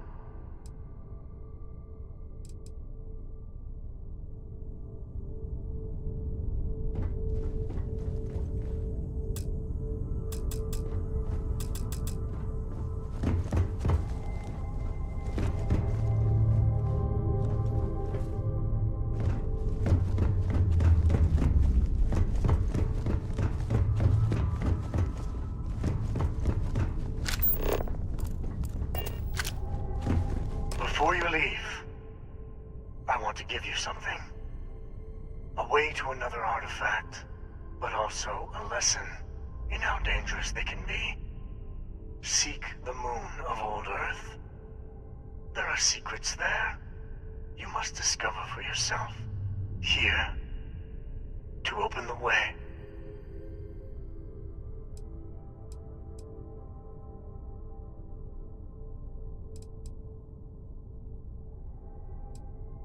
Yes.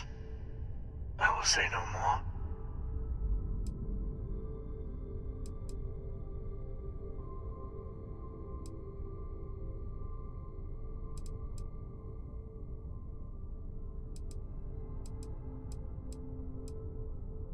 I do not always know if you are a person I should be helping. Forgive me. I have also found that advice is a poor substitute for experience. I ask you again, go to Earth's moon. You should also talk to your colleagues in Constellation. I am sure they have gathered more information on the remaining artifacts in the fringes of space. Part of me wonders what they will all say about what you have learned. But I will leave that to you.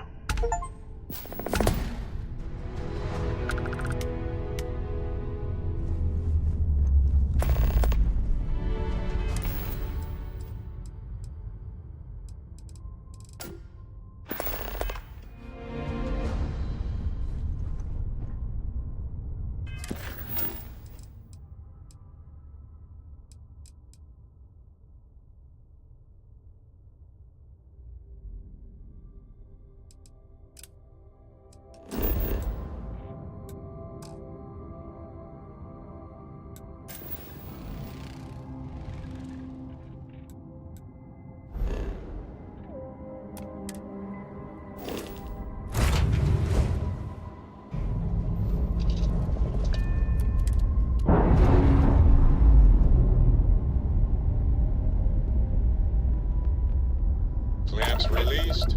Air pressure stable. Thrusters are a go. Ready.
old.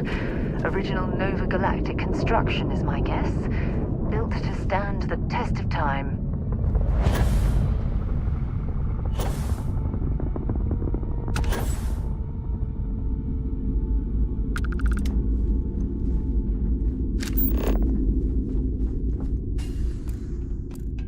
It's amazing to think that we're standing on the same planetary body where humankind first ventured into space. We've come a long way since then.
When I accepted the assignment up here, we were told to bring a couple of personal items.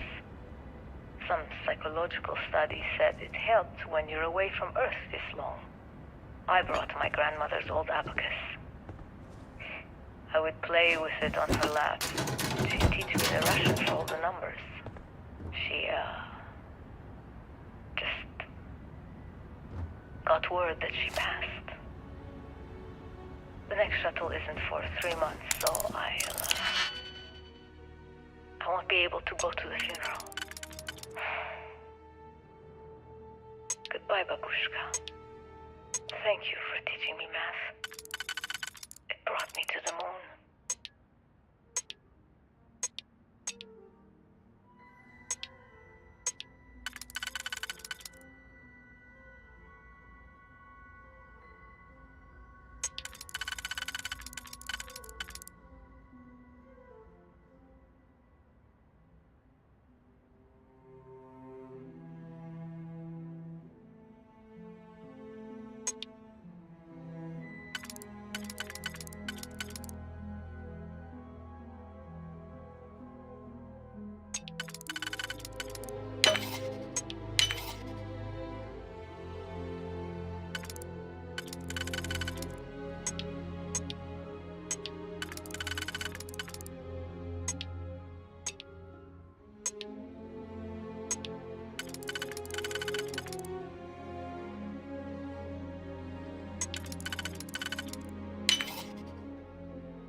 I'm hoping there was a good reason that was locked.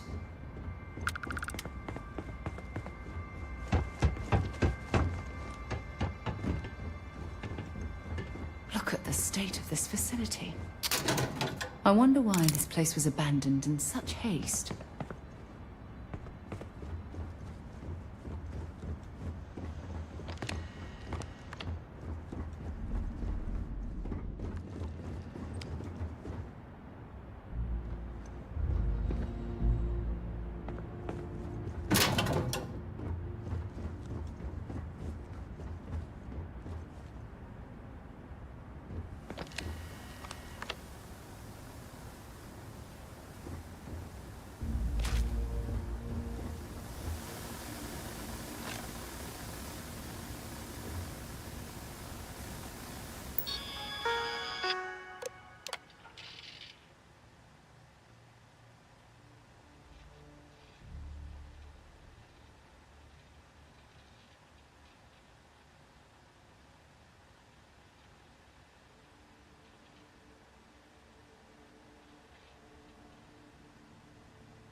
Nova Galactic Project Log, Principal Engineer Lang Shu.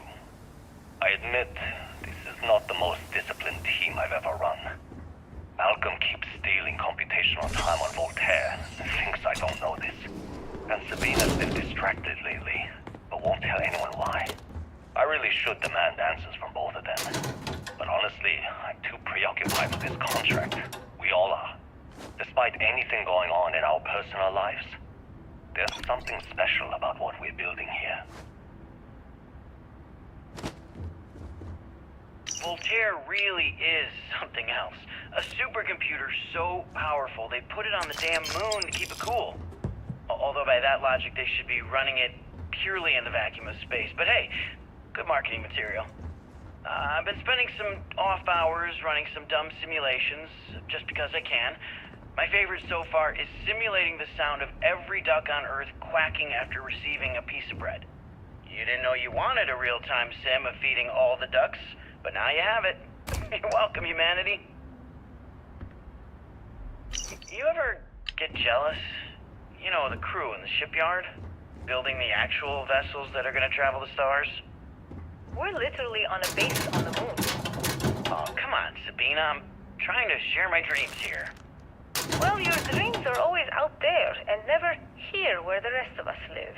Can't you just be happy doing your job? Where's the fun in that?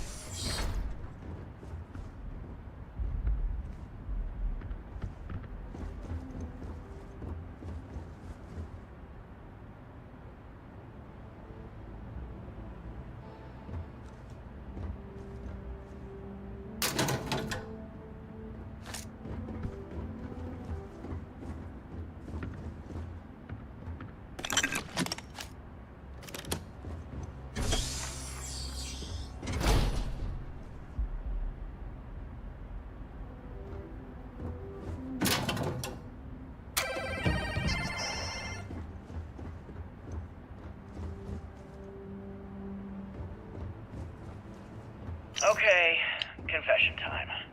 Being single on a moon base is the worst. I only get like an hour to use the communication link to Earth every couple of days. And let me tell you, there's long distance dating, and then there's like long distance dating, you know?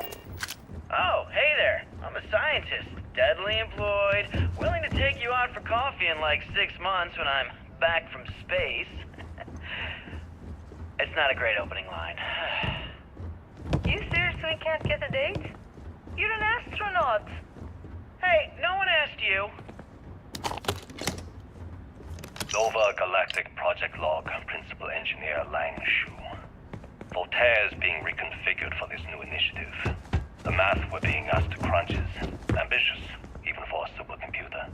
We might as well be asking it to count every grain of sand in every desert on Earth. Who came up with these original equations? Our partner isn't being very open about it. Every question I have goes to some discretionary channel. I'm surprised we even know we're working on a ship.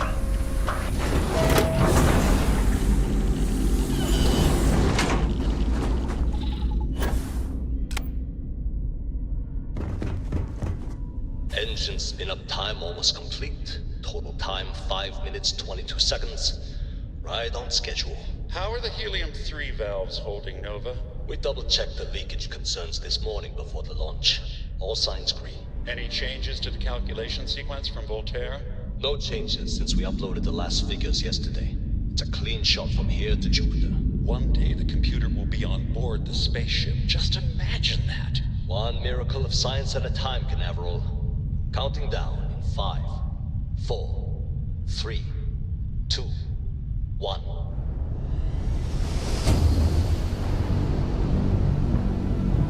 Canaveral, are you reading? All clear, Nova. Indicators look good. The ship should be cruising Jupiter's orbit right now. Visual confirmation will be possible in 32 minutes. Afraid the speed of light is on the slow side these days. How does it feel to break the laws of physics, Canaveral? We're all pretty excited down here in NASA, I won't lie. Excited enough to tell me where you got the original data? Not in a million years, Nova.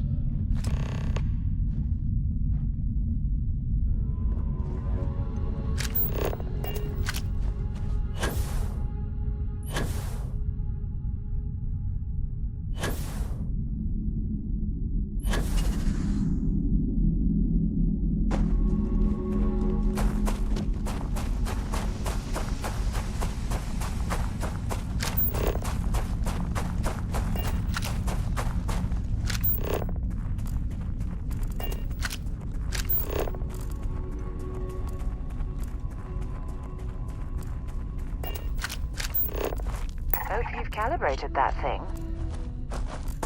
Captain, greetings.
Set it down.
The most likely way into the NASA facility would be via an elevator shaft taking us straight down.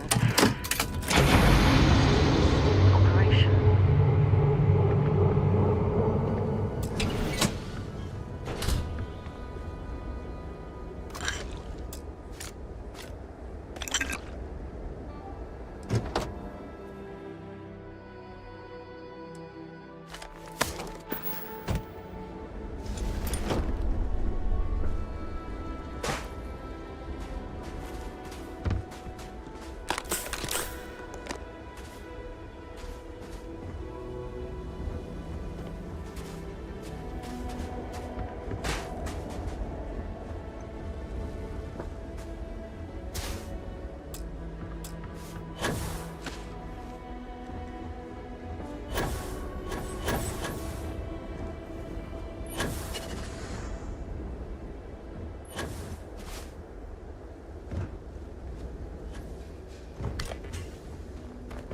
I hope the occupants of this colony ship found alternate transportation to evacuate the Earth before it was too late.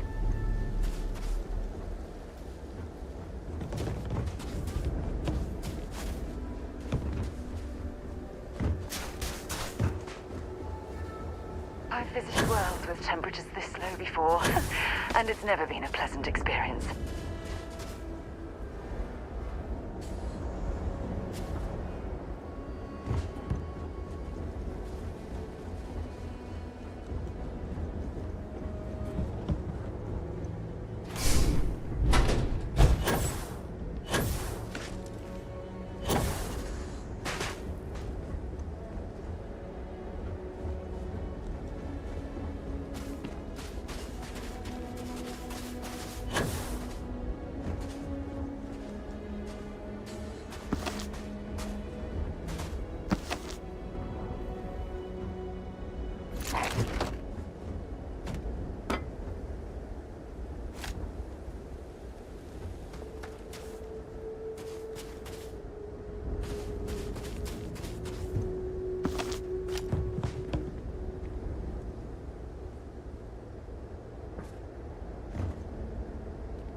drag around all that gear.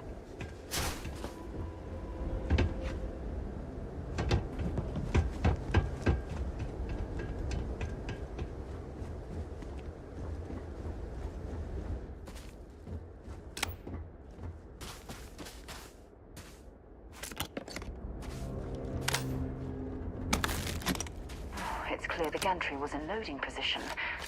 I wonder what prevented this particular colony ship from lifting off. If you don't mind, I'd like to speak to Admiral Logan sooner rather than later. Want to see what I'm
lift system seems to be completely offline.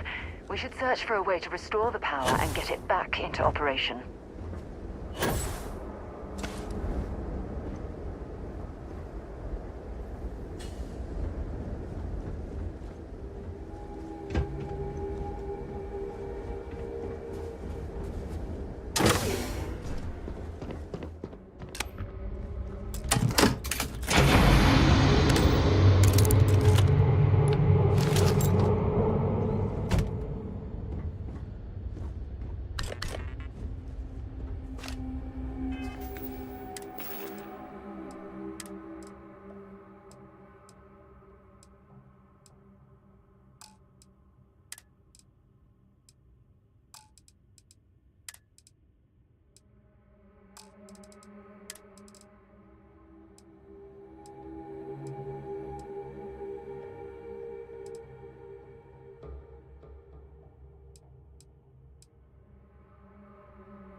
This looks like it was some type of crew preparation area. Probably the last step before boarding. It's definitely seen better days.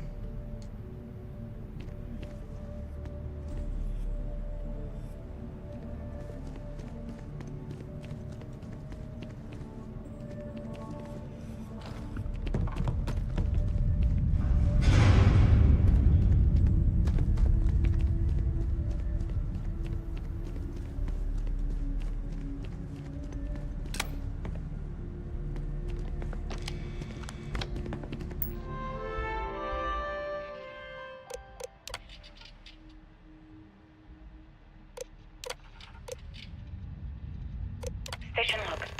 Dr. Judith Tatienne. The recent delivery from Mars is unsettling. I was expecting rock samples or maybe fossils of microbial life. Instead, Dr. Victor Isa comes with 2 members of the military. Everything they've brought back is under wraps. What could a theoretical physicist need with a sample from Mars? Station log. Dr. Judith Tatien. I've been trying to cozy up to Dr. Isa, Victor, to see what is going on. His team has completely commandeered one of the labs with those 2 military handlers, checking who comes in and out. I joked that maybe he found a little gray man and was doing an autopsy, and he grew very pale. 2 days later, he sends me a request asking for more information on my background in materials science, metallurgical engineering. Oh, we have a meeting tomorrow. I think I'm being invited into the lab.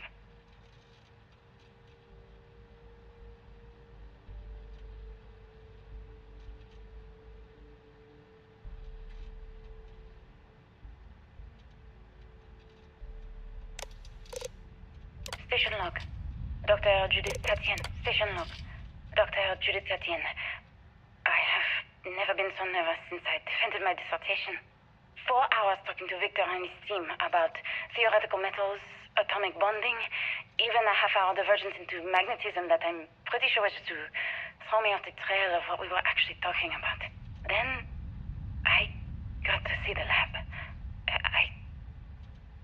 I don't know how much I should say, but the periodic table just got thrown out the window.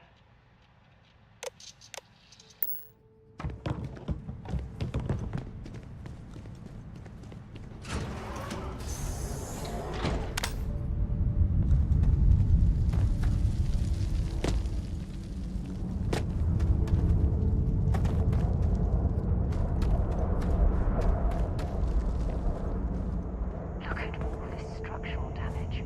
We need to be careful around here.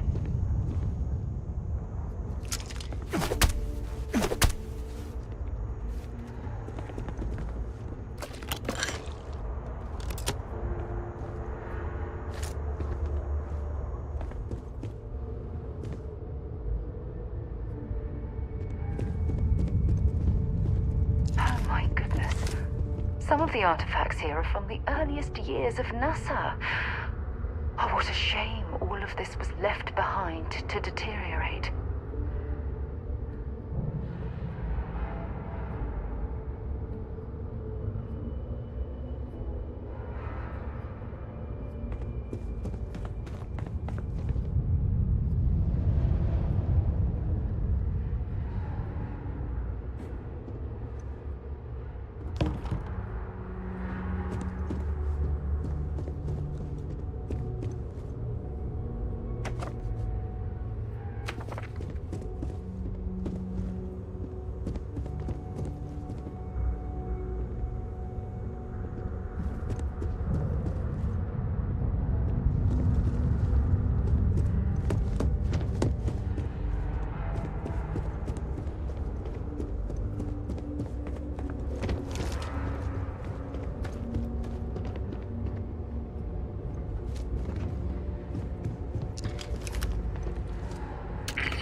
just don't understand where these calculations came from. There's something wrong with the math? I think it's quite straightforward. That's not what I'm asking. We've had no success extracting even a sample of material from the object. No explanation for the gravitational effects, no motion graph to explain its harmonic frequencies. I can't even establish a melting point. Judith. But you've had me building these prototype colliders for months. And now you want me to pump helium-3 into it based on this equation you've written on a goddamn napkin? I just need you to trust me. I have been trusting you. We keep slamming our heads against a brick wall, getting nothing. And you keep coming up with something new to try. Like, you know what's going to happen. Where are you getting your information, Victor? I'm sorry, Judith. Look, not here, okay? Somewhere off base. I'll tell you everything. But I'm not lying, okay? We're going to discover something important here. I promise.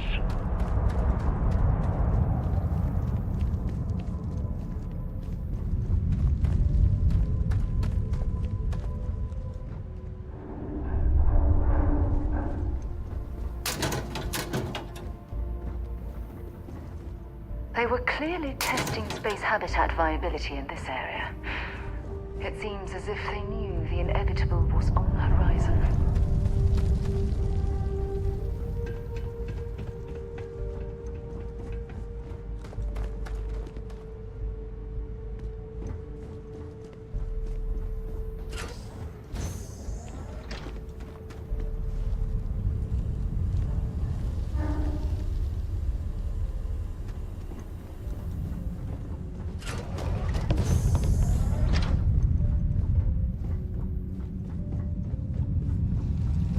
Left of this geology laboratory. Ironically, the surrounding rock appears to have sealed the fate of this part of the facility.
you learn to pick...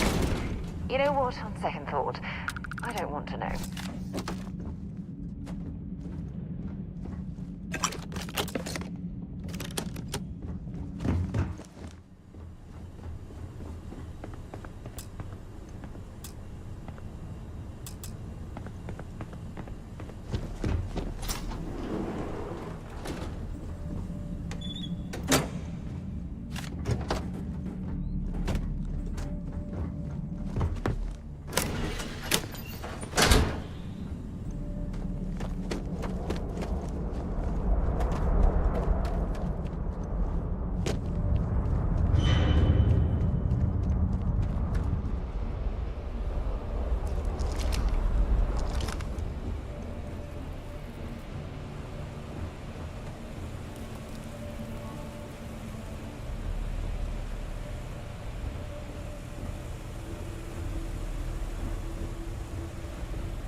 Sure they had something we can use.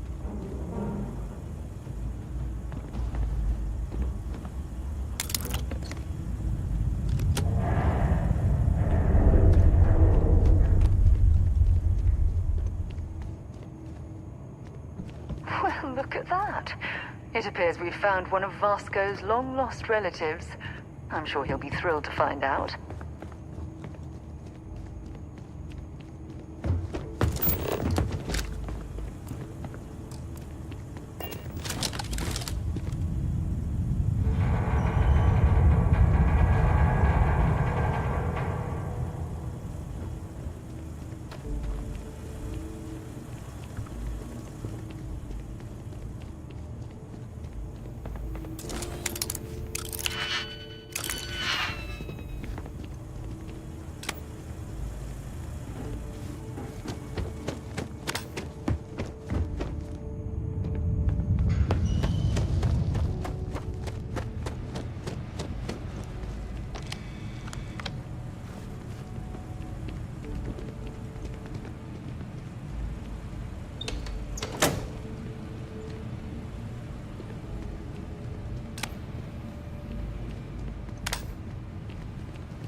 you need to get rid of some of that gear.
Project Log, Dr. Victor Isa.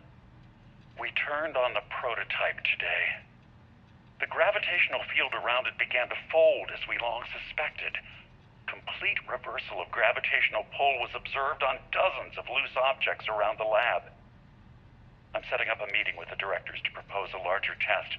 The prototype proves we don't need the original anymore, but further work is going to have to take place in space. Somewhere with abundant helium-3 and with a civilian partner. Someone with access to large-scale manufacturing resources and computational equipment. Engineering gravitational folds pulling the far side of the solar system closer to us? It's all going to be possible. Project Log, Dr. Judith Tatian. I watched the gravjet tests from the moon today. It was the first time we were able to talk to the team at Nova Galactic directly. So many things were under wraps before, but now everyone wants all the publicity they can get. I'm already seeing proposals for manufacturing androids of drives, expeditions to Alpha Centauri and beyond. It's also overwhelming and worrying.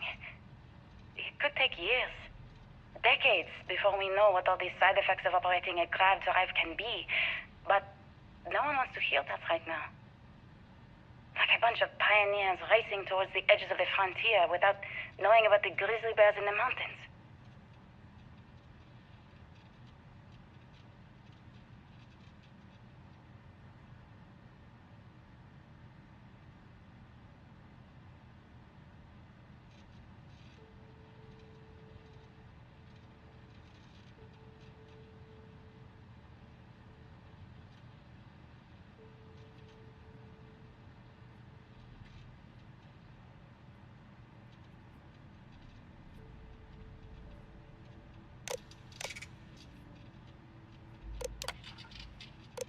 Project Log, Dr. Victor Isa.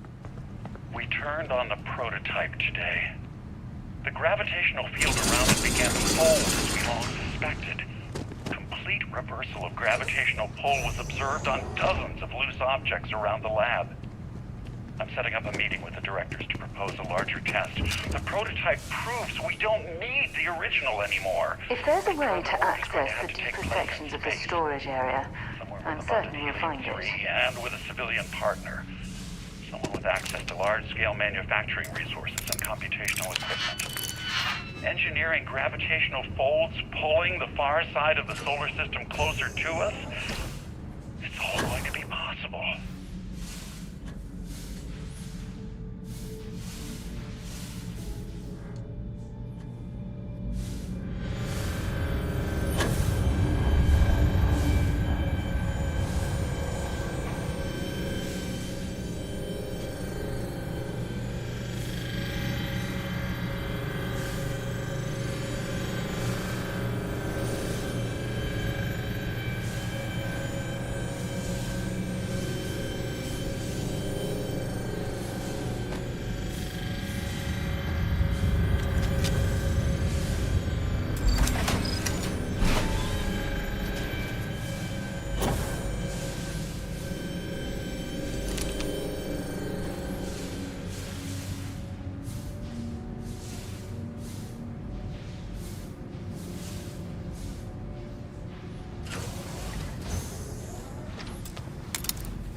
If you're searching, then make it quick.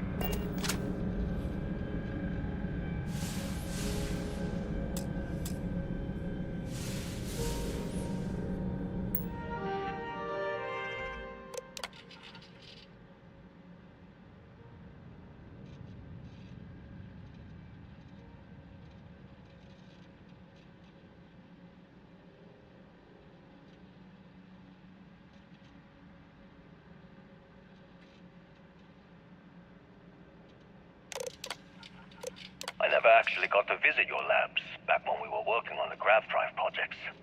Seems like ancient history now. Only thing we're doing these days is launching weather satellites. Guess this is as good a retirement as any. Now, Project Demeter, you want our help manufacturing scanners to better track these new meteorological patterns we're seeing. Our guess is that the poles might be naturally shifting, causing some gravitational fluctuations that are throwing off our old models. Why do you need the scanning tolerances to be so small? What are you trying to find?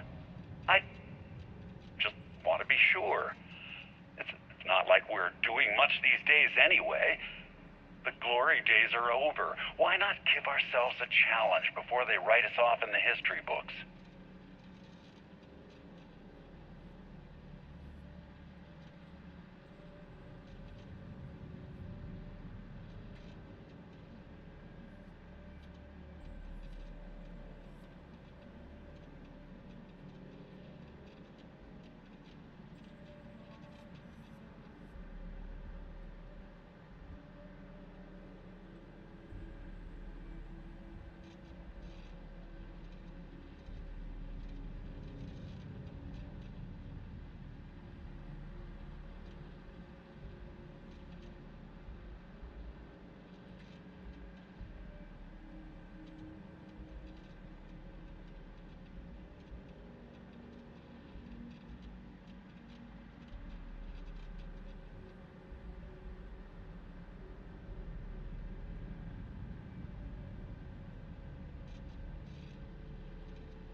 seeing, Victor.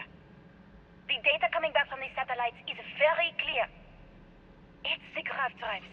All those jumps from the moon. At this rate, Earth's atmosphere is going to start sputtering out into space. Can the drives be fixed? I'm working on some designs that should discreetly solve the problem, under the guise of an emergency update to the fueling pumps. We're talking about the end of Earth, and you're trying to be subtle about it. Judith, the last thing we need is people losing faith in grav drive technology. That might be our only option. To what? Are you seriously saying we should abandon Earth? The timeline is under 50 years. A blink of an eye for a planet, but more than enough time for a human exodus. And what do we tell people? We say it's an act of God, one that science has found a solution for. Time for humanity to take its place in the stars. You knew, didn't you? You lied to me. All this time, I dedicated my life to this discovery, Victor. And you knew we were going to kill off our planet? You haven't seen the future I've seen. There's an infinite expanse of promise out there. A meteor could hit Earth, a plague, another world war. Colonizing other galaxies secures humanity's future for all coming generations, across all time. At the expense of our home. Stop it, both of you. All that matters is building enough ships to get everyone off this planet. And we need to start now. I'll draft up a statement.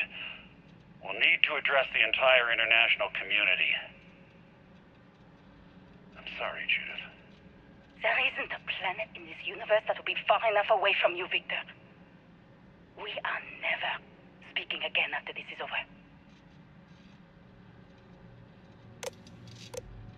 I know what I'm seeing, Victor. My name is Dr. Victor Isa. And if you're listening to this, then you probably already know the truth. I was young when I first headed the retrieval team of an odd gravitational anomaly on Mars. But I kept what really happened that day hidden from everyone except one other person. Even she didn't believe me at first. But I have no reason to lie to anyone now, so I hope you'll accept this confession, whoever you are. When I touched the anomaly, I experienced 12 days of lost time. I met myself. He told me everything that has since come true. The grav drive equations, the tests on the moon, Earth's atmosphere sputtering away because of what we had done. But he also told me about a city thriving on a planet orbiting a distant star. Human culture, art, music, lifestyles evolving and shining brightly across all of space. What price would I be willing to pay for that future? Maybe you don't believe me. Maybe Judith was right and I'm just a coward who wants to believe his mistakes were justified.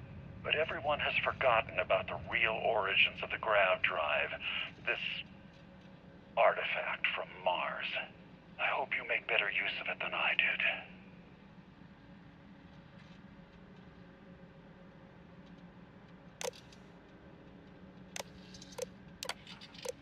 I never actually got to visit your labs. My name is Dr. Victor Isa. And if you're listening to this... Oh my God. Then you probably already the grav know drives the truth. destroyed Earth. I was young when I the first core of the headed the first retrieval drive. team of an odd gravitational anomaly on Mars. But I kept what really happened that day hidden from everyone except one other person. Even she didn't believe me at first.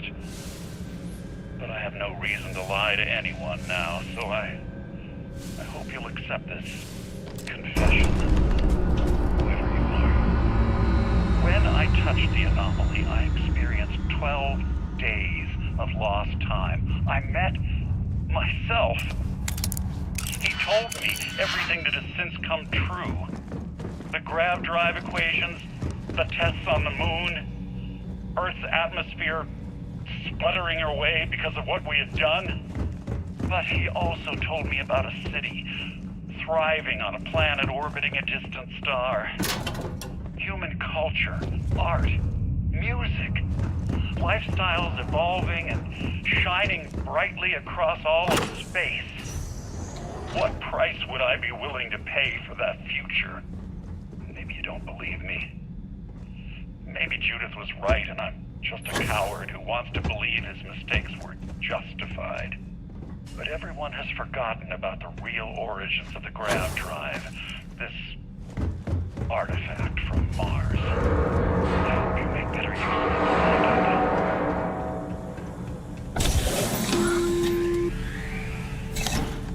Constellation, we've arrived on the surface of Earth. We need to discuss what you found. And it looks like other Starborn got here before us. So, you might have company.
There's a huge difference between being prepared and carrying too much.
Do you understand now why I asked you to come here? The artifacts unlocked the secret of interstellar travel. At the cost of Earth. An easy trade, honestly. Why have one world when you can have all the settled systems?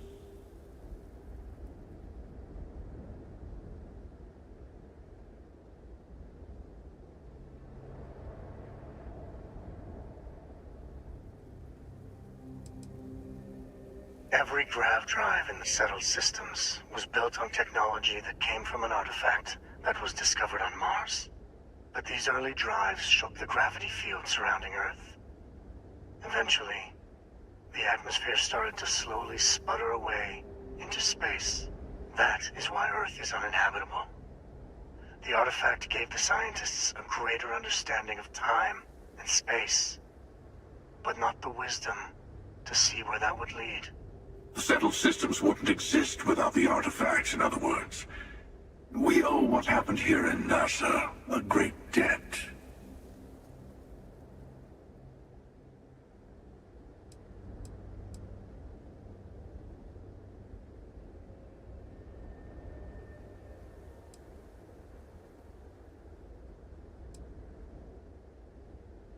Don't you see? The power of the artifact forced humanity to the stars. They didn't get to make a choice. How many would have chosen Earth? What gave Victor Isa the right to choose for them?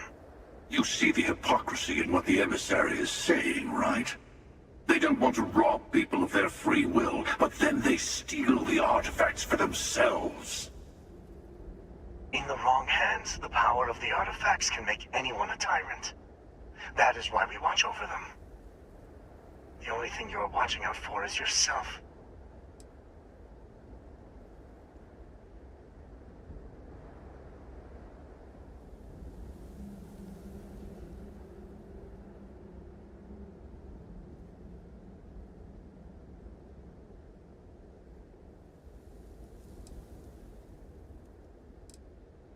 Don't be a fool. The emissary and I may have our differences, but you do not want to give us a common enemy. For once, he is right. Don't do this. We can collect the final pieces together.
Yes, I also like picking winners. Fine. You two have made your choice. The usual place. The buried temple. Oh yes, we'll be there. I'm sorry it's come to this. You and I better have a chat. Talk through the next steps. I have a little favor I want to ask you, too. Besides, there's no point going to the buried temple until all the other artifacts have been gathered. Your friends in Constellation should be able to help you there. They always seem to have a knack for finding the stragglers. Now it's a little playground where Starborn like to fight over the last artifact before going to the Unity. You like it? It's got everything.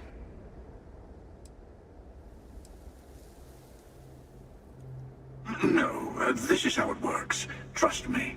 I've tried this a bunch of ways. The emissary will wait at the buried temple for us. Gives you a little time to prepare before the final throwdown. And for our part, we wait to kill them until we get there. I mean, maybe the emissary will kill us instead, but I like our odds.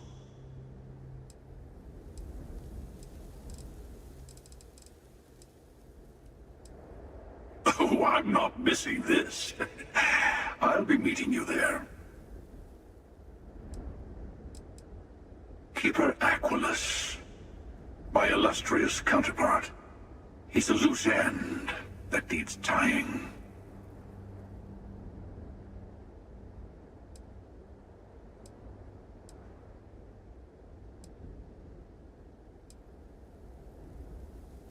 First, he led you to my meeting with the emissary. Now, that's turned out well for me, but it's hardly good to have someone who knows your secrets hanging around. Second, I don't like him. You'll understand once you've been through a few times. Other versions of yourself have a habit of being distasteful.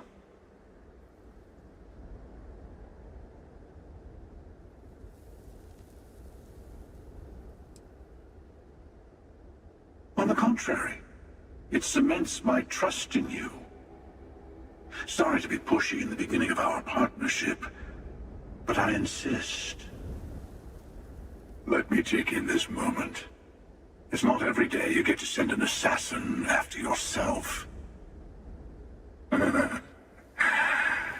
Good luck.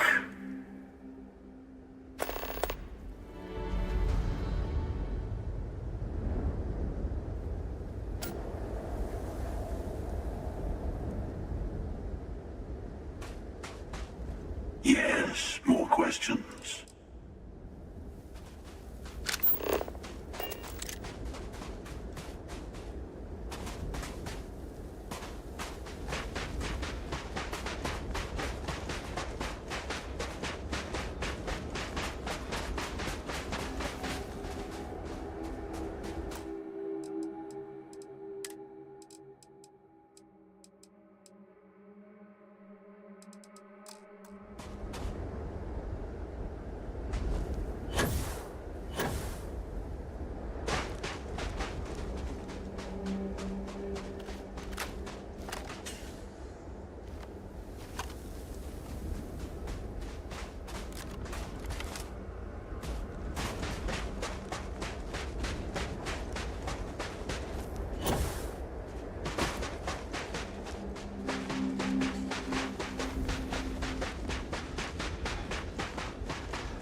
While we're here, let's swing by Centaurian so I can pick up some ammo.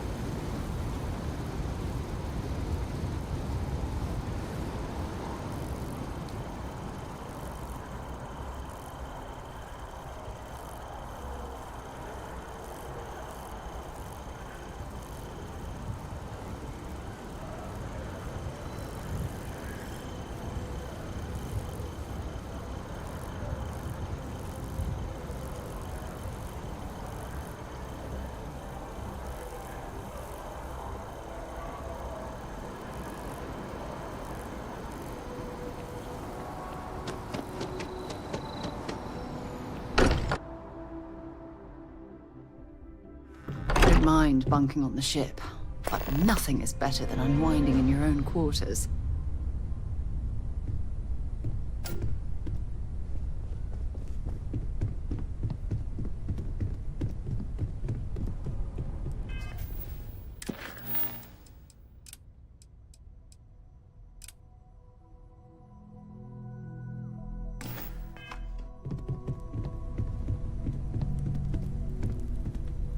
Mateo told us about your pilgrim's voyage.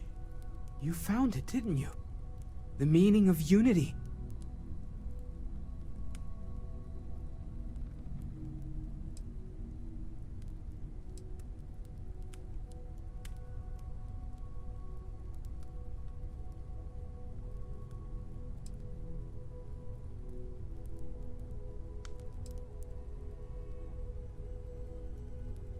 Wait. Say that again? Multiple universes? You can't possibly mean what I think you mean. Let's take a step back. This is everything we've been building towards, and the implications are a lot to take in. Could you explain the part about multiple universes one more time for everyone? Yes, I wouldn't mind a little more detail.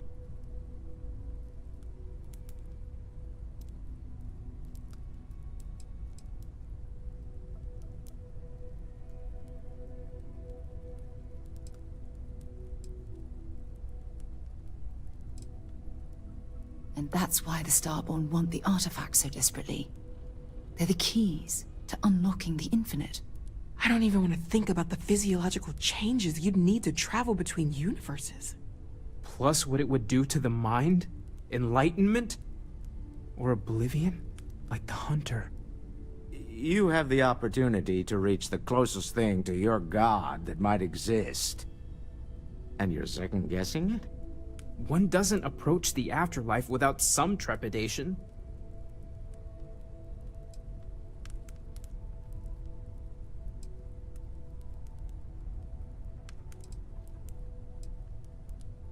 I suppose it's better that we do it than allow the Starborn to continue this game of theirs unchallenged.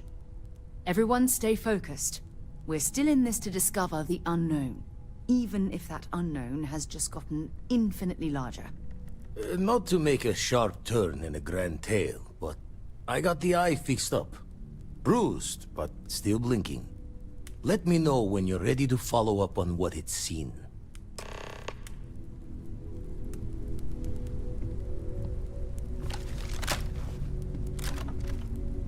These last glimpses from the eye are from the farthest fringes of known space. Could be the only remaining pieces outside the hands of the Starborn.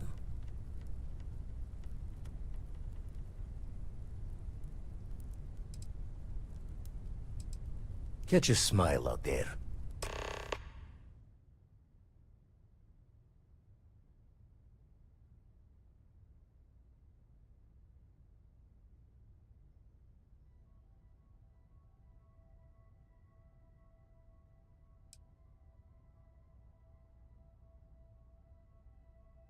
Bruh.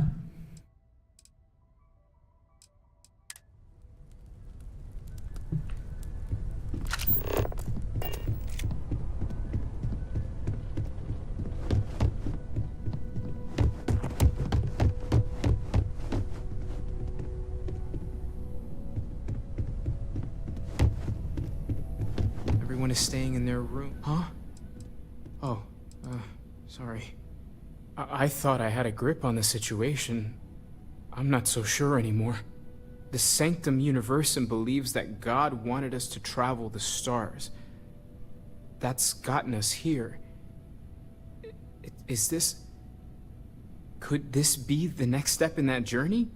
Is this what we were meant to learn out here? Could the unity... could that be God? Or a way to reach him? Oh yeah? That would be something, no question. The one thing I'm sure of is that we have to see this through. We need to find the rest of the artifacts.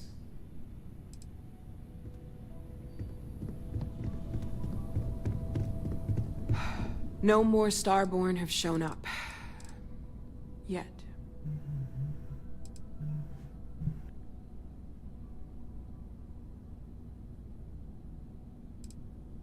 It's silly, but I can't stop thinking about the idea that there are more of me out there. Even just one more Noelle is crazy to consider, but dozens, hundreds, an infinite number of them? How different might we all be? Am I not even remotely the unique individual I thought I was? My head is spinning just considering it.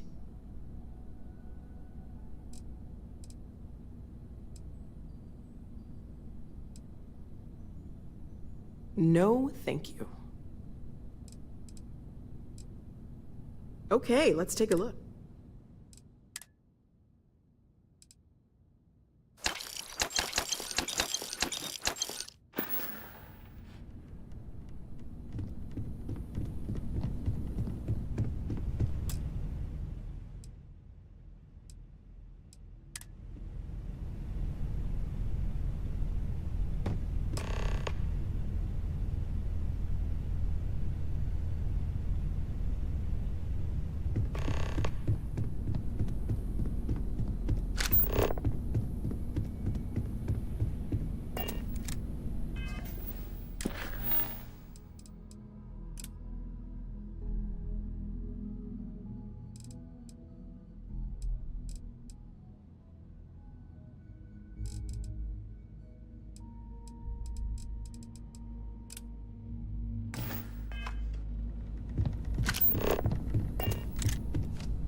Constellation is no stranger to loss. Our own founder left on an expedition and never returned. It is easy to talk about the glory and excitement of breaching into the unknown, of lighting the darkness. But it is harder to stare into the face of the cost. That all of our progress is built on top of the lives of those who dared. And that we owe them the courage to continue our work in their memory. Thank you, Sarah. If anyone else would like to say a few words.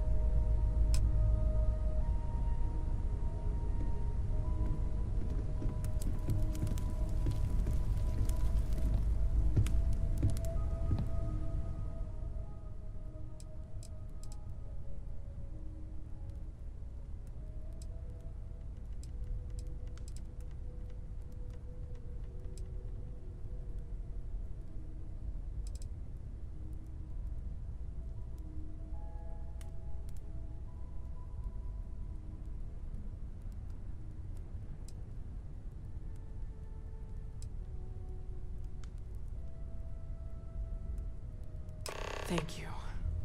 If anyone else wants to say something.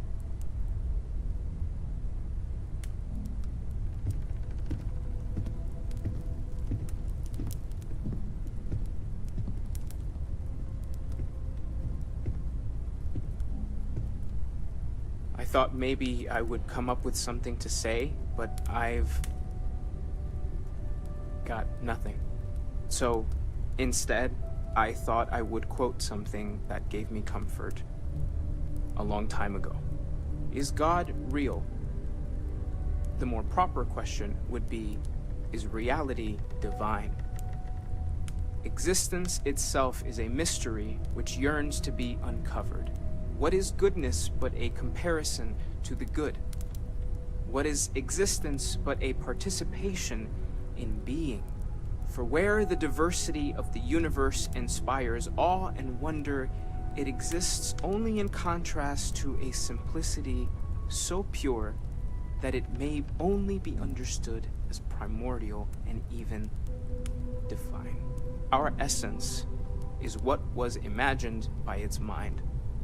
But what we consider imagining and what we consider mind are in fact so far beyond our understanding that even these metaphors are like the tiny white caps on a massive searching sea. There's more, but those are the parts that speak to me the most.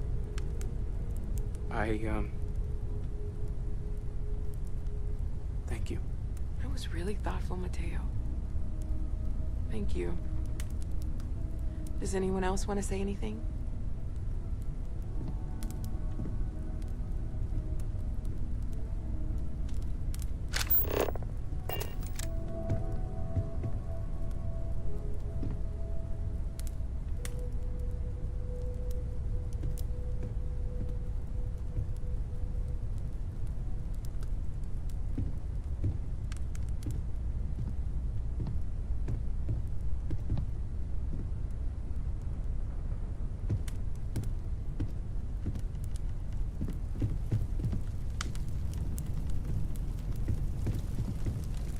My boy.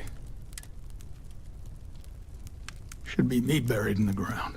All I ever wanted to do was protect him. I don't often speak No, about what I... he was out the door as soon as he could. Away from his mother, away from... But death is one of those occasions where it's hard not to look inward. Our friend is gone. There's no afterlife, or second meetings. No God in heaven that is curating a perfect ending for him. So it's up to us. We are what lives on. If the pain of loss inspires us to greater action, then that is the good that comes from it. Humanity is what truly creates our world. We are the ones that judge things to be good or evil, joyful or mournful. Let us take responsibility for it. Let us remember what we have lost. Walter, are you part of the House of Enlightenment? I never knew that. Yes, well, I like to keep some things private.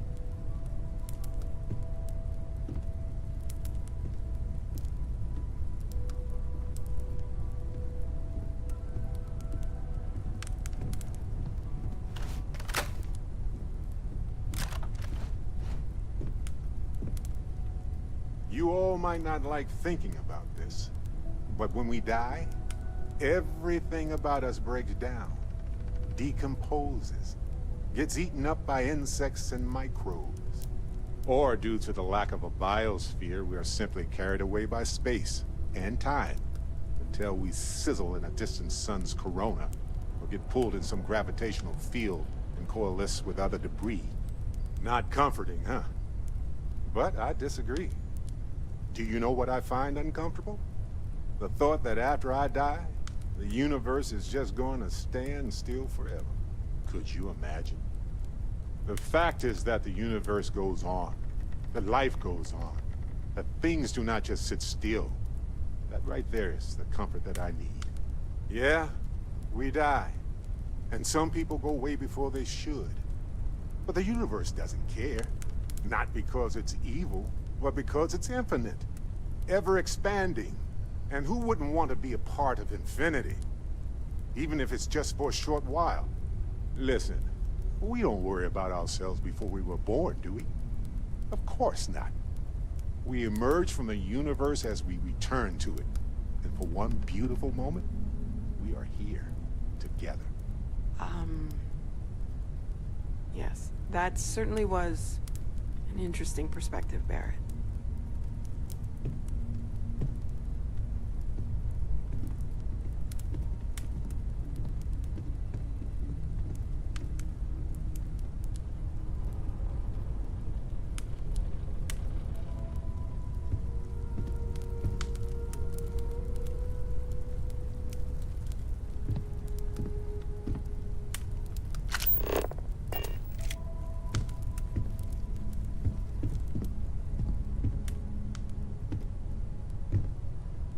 hope this is all okay. Between fixing things up and sending out messengers and getting all the paperwork done. Good. Sorry, if I talk any longer, I'm gonna start crying.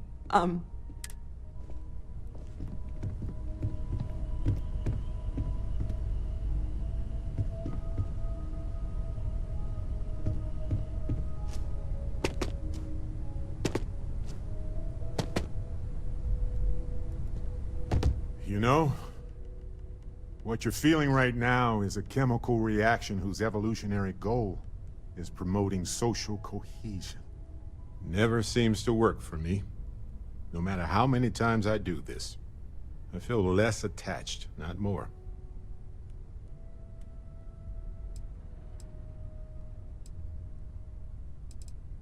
Well, look at us.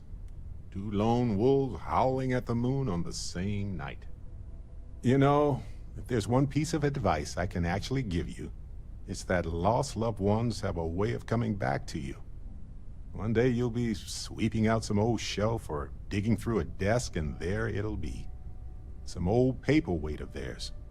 Or a piece of jewelry they gave you, half-jokingly. Theoretically, of course.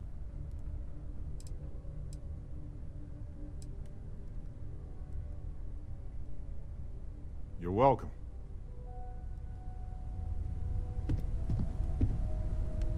Hey. Take a break. How are you holding up? Just don't forget to take time for yourself, okay? Plenty of rooms if you need to sit down and be alone for a while. We'll get through this. It might feel like everything's falling apart, but that's why we need to stick together.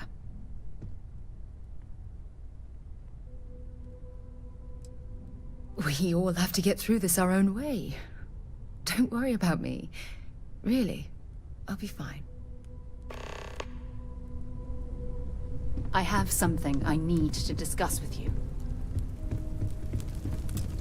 All the things I'd never said to him.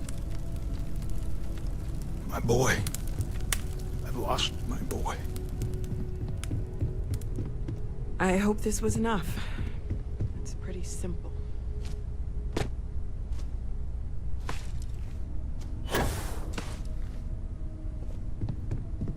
Hi.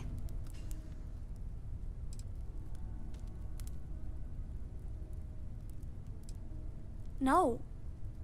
And don't keep asking. I'm not gonna be, alright? Everything's worse now. No. I can't handle this. Dad is... Everyone keeps saying things. Mom? Grandpa? So many people.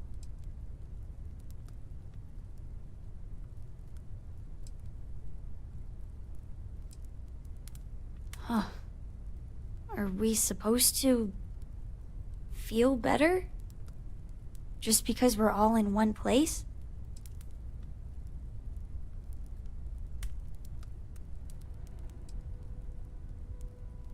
It's just... It doesn't change anything, does it? I just feel like I want to be a million light years away from everyone. I want to be alone for a while, okay? You one of Sam's constellation people? Lillian Hart. He probably never mentioned me. I mean, I try not to talk about him, so... I'm sorry. That was a terrible thing to say. Cora's mother, Sam's ex. God, I'm rambling.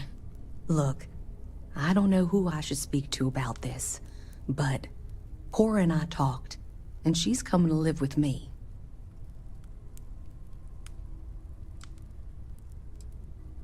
Right now, she's taking it all so hard. She wants to get away from here. In time, maybe she'll come back. She talked about you all the time. But right now, she just needs to get away from all the reminders of Sam. We'll be leaving soon, so say your goodbyes to her. if you like. Why would anyone... Everyone is in mourning. I understand, but I cannot quite share in their emotion.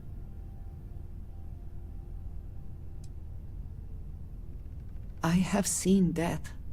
I have lost people I considered close. But this is... It is not the same. I cannot explain why. I am not sure I am making sense.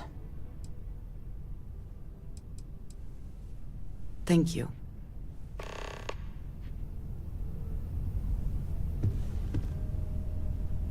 If you are free soon, I am reminded of how different Constellation works. Compared... I am sorry. My head is swimming. Drink? Pour one out to the blackest sea? Two old friends. May their ghosts go past the edges of space, to the great beyond.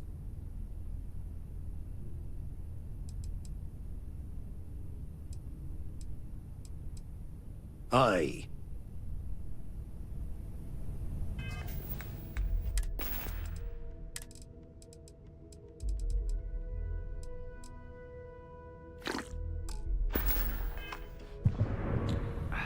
Pouring drinks is one way to handle a loss.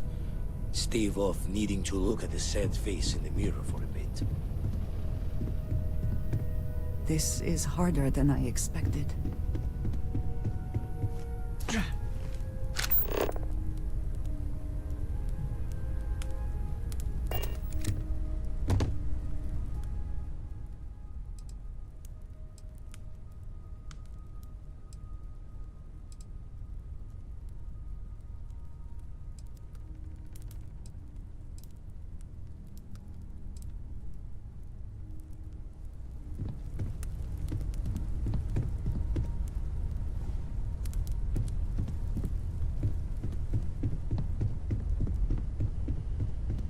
I am told these types of gatherings are a sad occasion.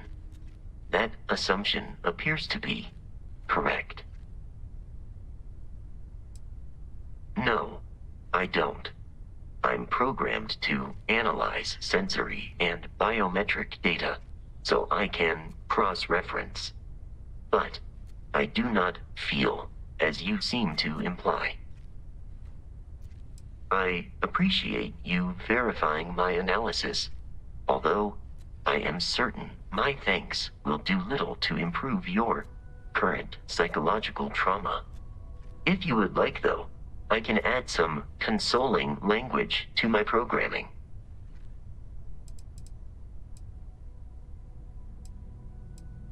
It will take some time to adapt, but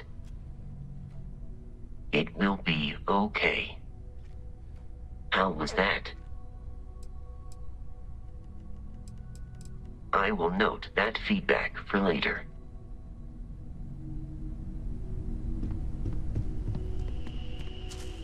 It almost feels wrong to be grieving. Selfish. No amount of tears will bring the dead back.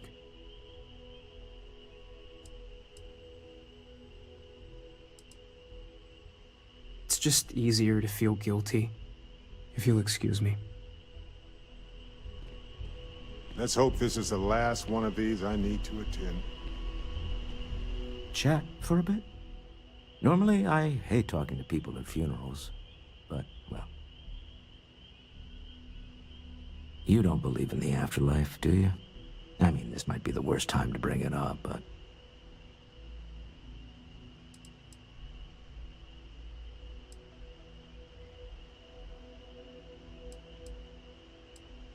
It's comforting, isn't it? You haven't really lost someone. You're just waiting to see them again. And you don't even need proof. You just need to believe it. Well, I've taken up enough of your time.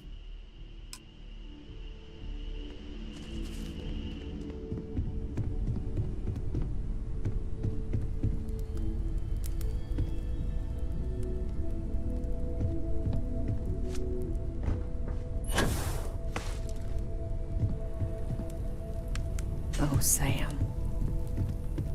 Hi again. I am reminded of how different constellation works. A loss is always hard. Constellation will get through this together.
How can I be of service,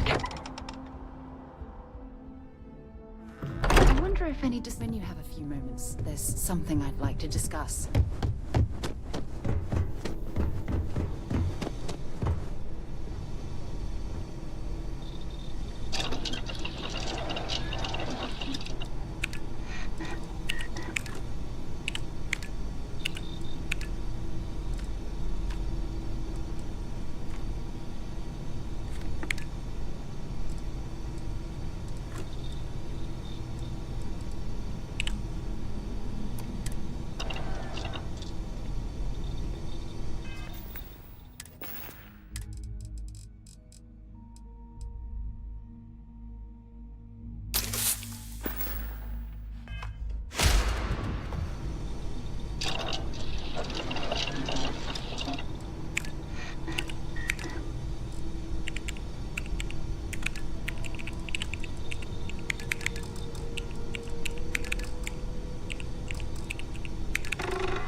Oh, that looks lethal. When you have a few minutes, there's something I'd like to discuss.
That armor for me?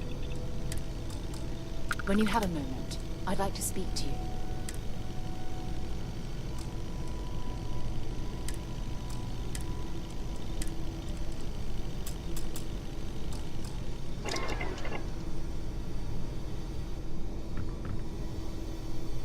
Forgive me for pulling you aside again, but, well, there's so much to process right now.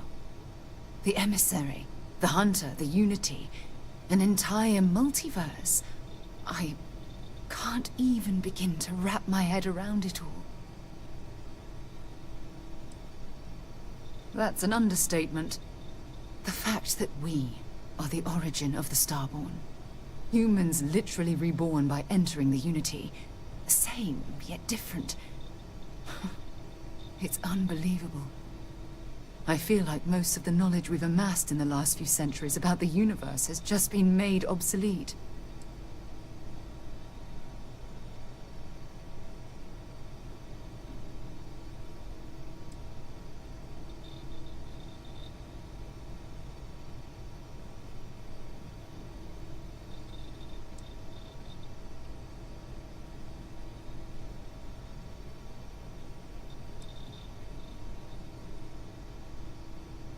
Yes, that's exactly right.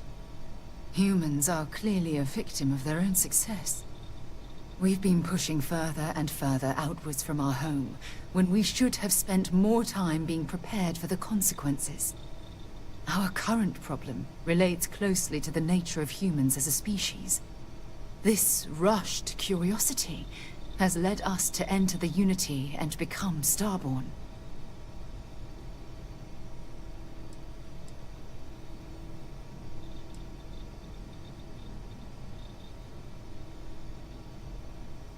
Yes, and look what it's cost us.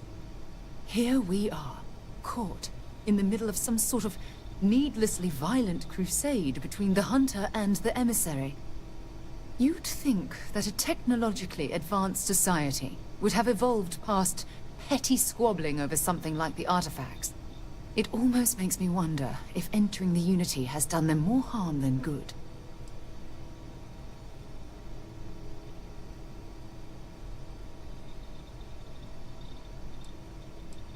No, that's not it at all. When you pass into whatever lies beyond, we don't know what will become of you. Will you remember your life as you knew it? Will the hunger to collect the artifacts consume your life like it's clearly consumed the Starborn?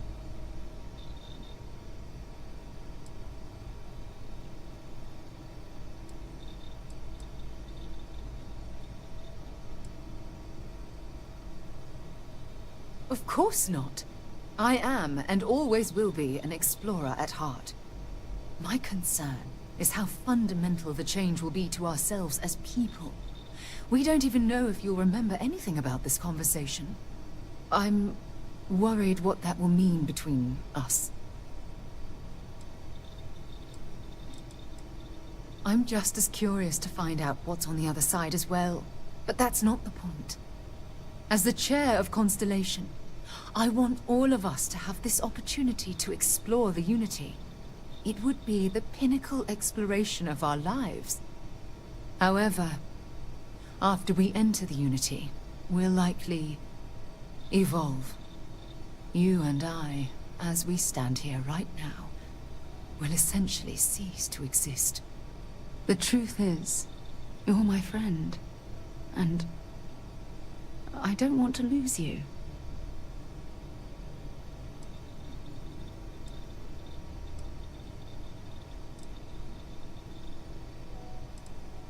I'm not sure. I'm guessing based on what we've learned. Even if I accompany you into the Unity, the question still remains. Would we know each other anymore? Even if we did, would we care? Part of what I do as chair of Constellation is weigh the costs of our expeditions. And this one, the cost is extremely high. I know. Damn it. I know. Listen. I realize nothing that I say is ever going to change your mind or diminish the enticement of this incredible opportunity. All I ask is that you research the facts before you blindly stumble off into the unknown.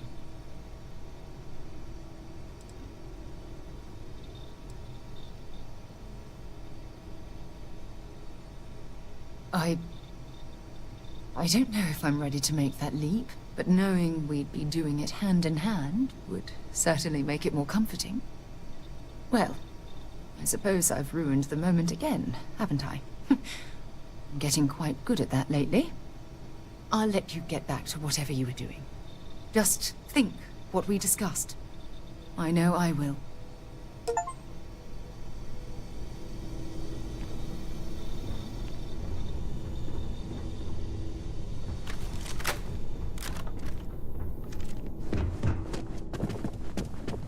At this point, I don't care what you have to do to get that project back on track. Within reason. Hope my employees don't... You're doing Constellation proud. Never regretted coming out of retirement. Constellation's got the writ of the righteous. Keeps me young. Keep coming back to one thing. Both of these Starborn, they're people you know.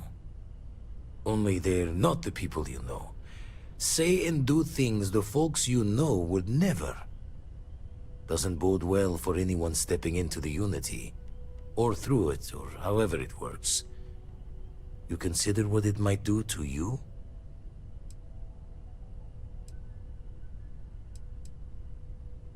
Or end up trapped in whatever the Starborn call their life's way.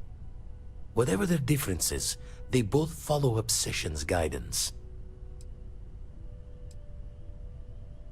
Lucky I noticed a pattern in one of those artifacts you pulled out. Here.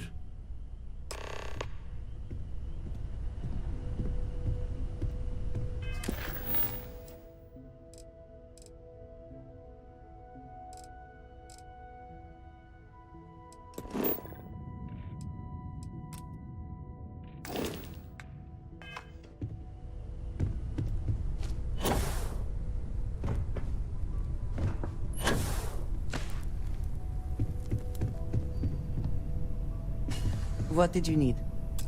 So, we finally have all the answers. And yet here I stand, feeling like I understand even less than I did before. This talk of the unity of a multiverse? Dead friends appearing again? It is all simply too much.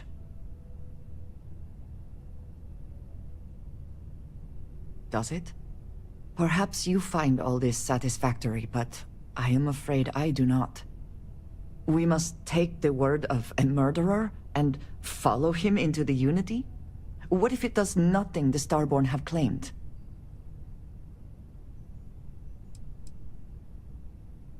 How can you be so sure? They have thwarted us at every turn, and now they just give up? They killed Sam to stop us from getting the artifacts. If they would back down now, then what was the point? What does that death mean? Why put us through any of this?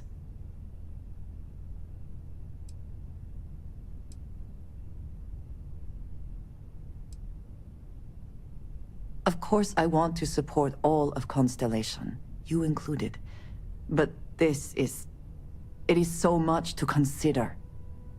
Even if everything the Starborn have said is true, if you pass into this Unity and come out in some other universe, look at who they are, and what they have become. They have the faces and voices of people you know, but are nothing like them. Are you not at all worried that the same fate would befall you? That you would become someone unrecognizable to the rest of us?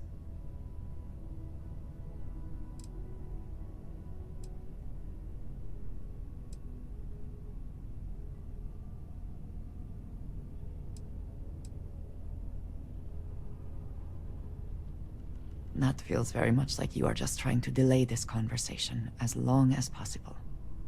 But you are not wrong.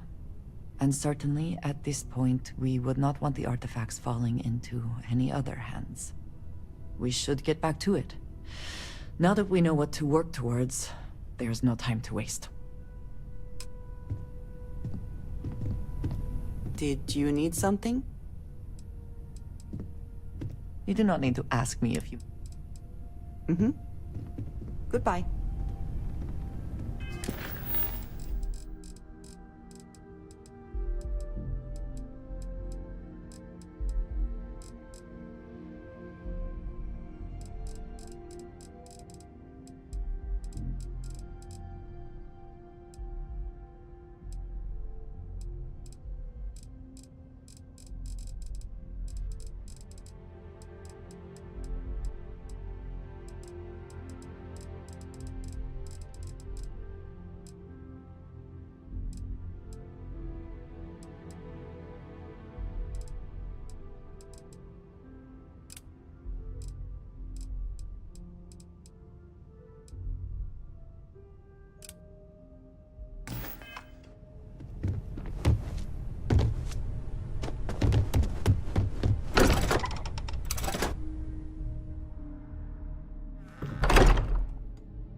Have you ever heard one of his sermons? They're really good.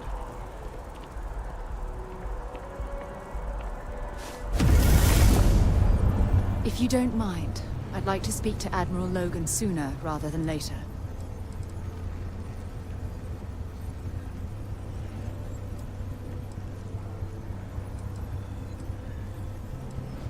Admiral Logan's office shouldn't be terribly far.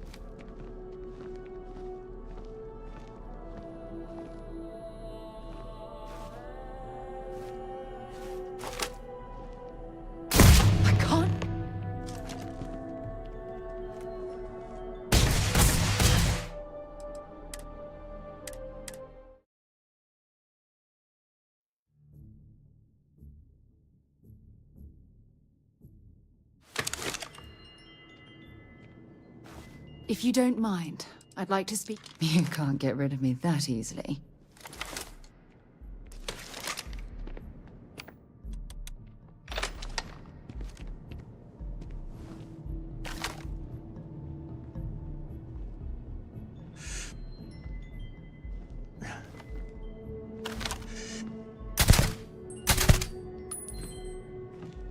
I have something I really need to talk to you about.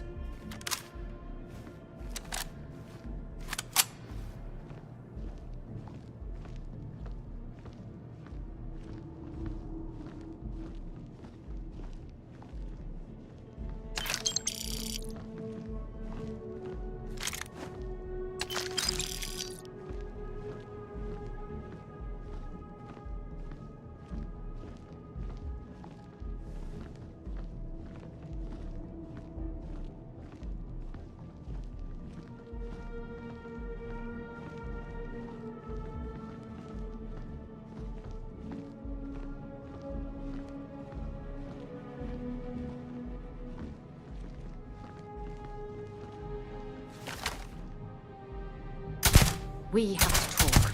It's important.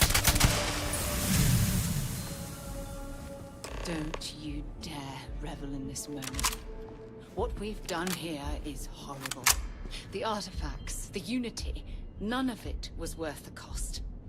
You and I, we have something important to discuss.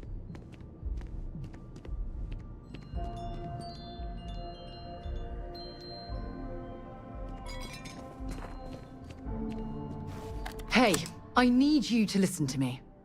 Members of Constellation are held to the highest regard, yet you persist on making poor decisions that reflect badly upon us. Because you're bending over backwards to help me right now, I'll stick by your side. But know that I don't approve of this behavior one bit. If you don't mind, I'd like to speak to Admiral Logan sooner rather than later. If you think it will help, then feel free. Admiral Logan's office shouldn't be terribly far. Let's go.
worrying too many odds and ends.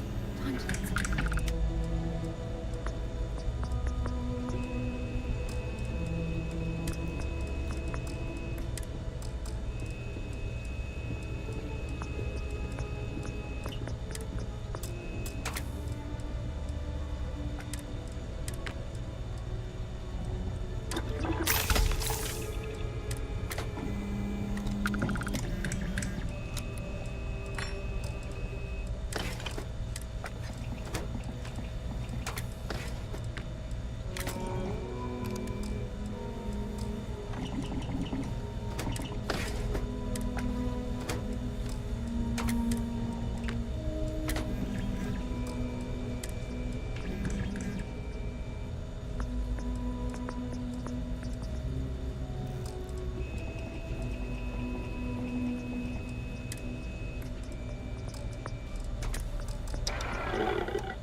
clutter there, or should we find some more?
If you don't mind, have something for me?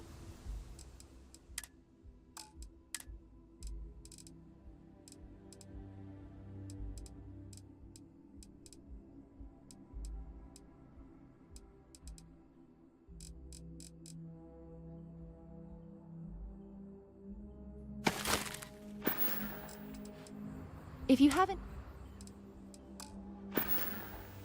Admiral Logan's office shouldn't be terribly far.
I have things for you. If you don't mind, I'd like to speak to Admiral Logan sooner. Admiral Logan's office shouldn't be terribly far. Let's go.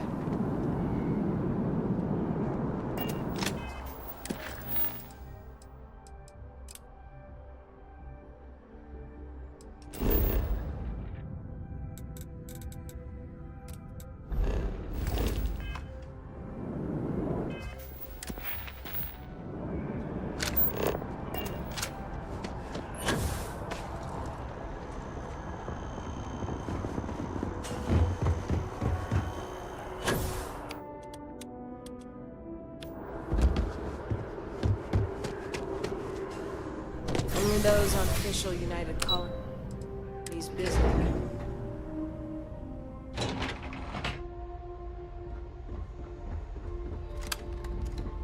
Howdy.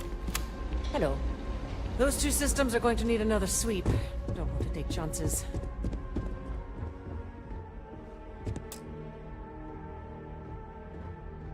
Sarah Morgan. It's been what, almost 10 years? Admiral, it's, good to see you again, sir. You're not required to address me as sir. That protocol ended the moment you dropped your clusters on my desk, remember? Look, Admiral, I'm not here to open old wounds. Old wounds is an interesting turn of phrase, given our past. Listen to me, Commander. I'm not sure why you're here, but whatever it is, why don't you just get to it? I'm here because I need your help, Admiral. You need my help. That's interesting. The last time we spoke, you made it quite clear that you were turning your back on the Navy. That was a decade ago. Things change. People change. Admiral, please. I didn't come here to argue. I'm here to come to terms with my past. Your past is sitting in a closed file in the archives. That's where you left it when you walked out on the United Colonies. And what about you? Just who in the blazes are you anyway?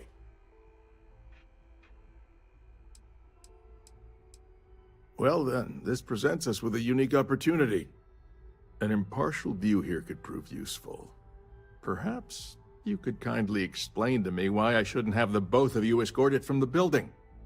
With all due respect, Admiral, this is ridiculous. If you have a problem with me, then there's no need to berate my colleague. I don't have a problem with you, Commander. I'm simply trying to determine why you deserve the Navy's help.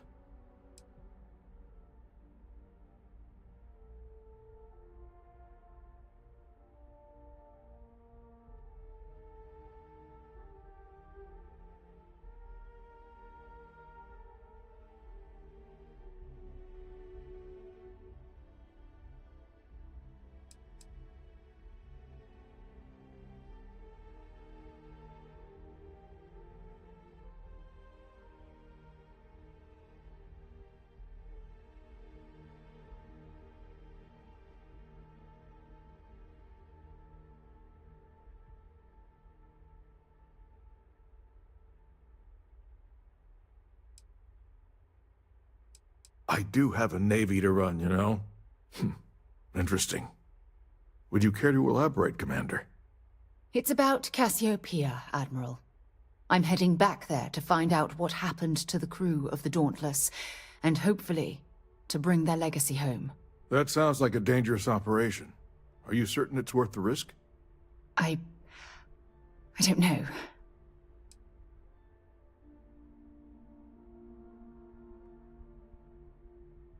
I see. The fact that you'd risk your own lives to solve this mystery speaks volumes. They were my responsibility, Admiral. One way or another, I intend to bring them home. I understand. And I believe I owe you an apology, Commander. Our last encounter has obviously distorted my impression of your character. What can I do to help? If you wouldn't mind allowing me to access the files regarding my rescue, I'd be most grateful, Admiral. That shouldn't be too difficult. I've sent all the relevant information to you, Slades. Was there anything else? No, Admiral. Thank you. You don't need to thank me, Commander. I just hope you find whatever it is you're looking for. We should make sure we're well supplied for the trip to Cassiopeia.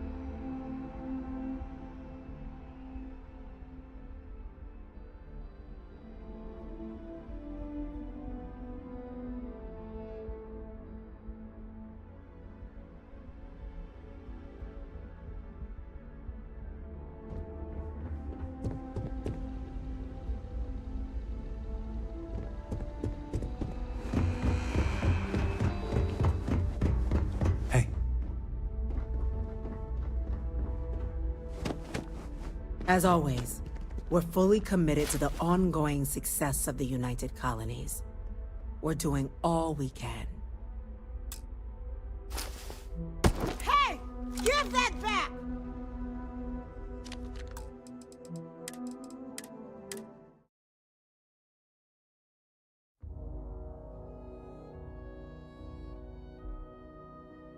As always, we're fully committed to the ongoing success of the United Colonies.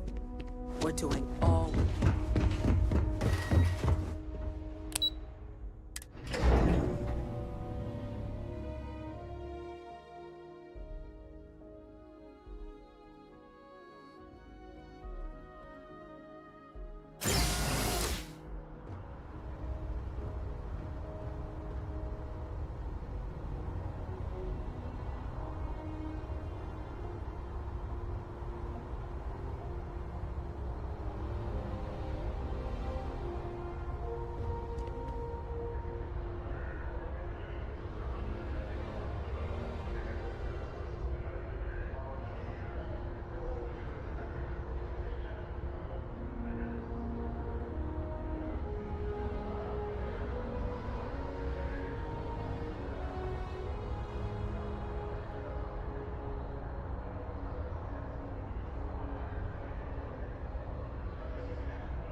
Yes? What? Do you have room for one more on your crew? Let me know if you change your mind.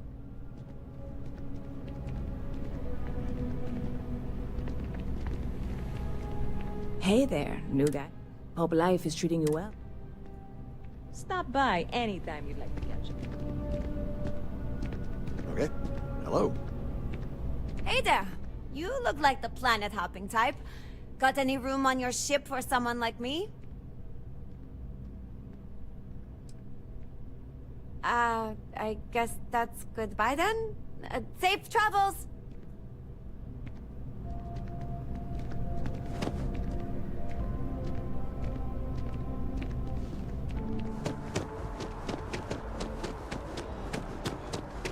There's a bit... If it belongs on your ship, then... Oh, please, take...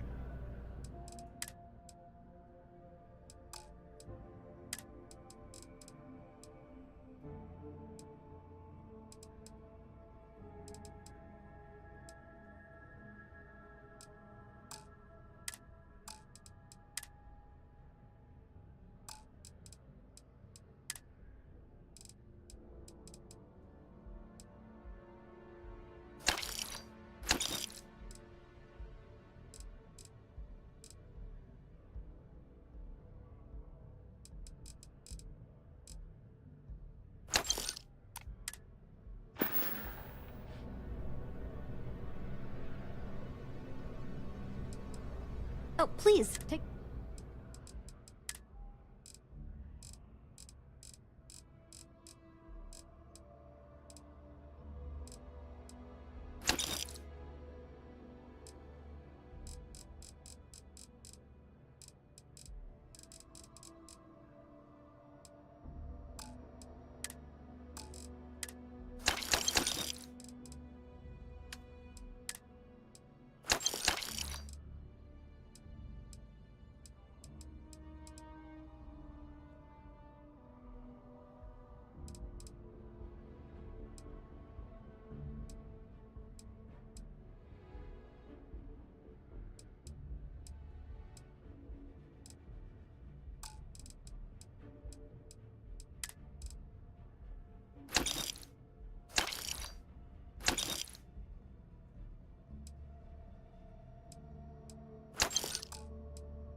Thanks for shopping at Jemison Merc... Oh, please, take a...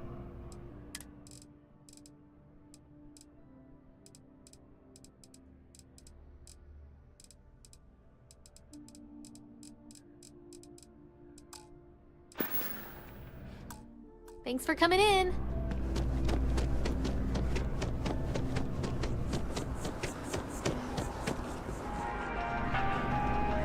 Hi there.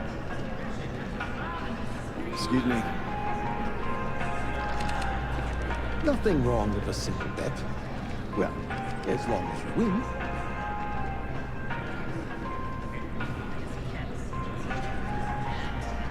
Here one moment, gone the next. I tell you, you must cherish everything and everyone while they're here. You never know when you may lose them. Thank you. I appreciate that. You see, I lost something invaluable. Lost it in a bet, if you must know. It was one of my most prized items in my collection.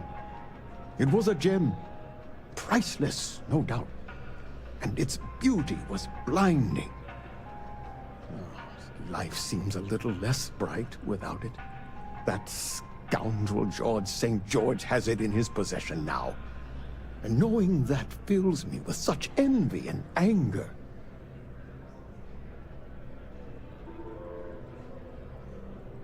I agree. I think I know just the thing. St. George, like myself, is a collector of trinkets and relics from Earth. I have in my possession a plate that I'm sure he won't be able to live without. Please, would you be my hero and go exchange the plate for the jewel? I'm sure it will work. Fantastic! Here's the plate. Come back to me when you have the gem, and please don't drop it. Oh, where are my manners? My name is Guillaume, by the way. It's a pleasure to make your acquaintance. It does. It was... I received that gem when I was a young... well, take care.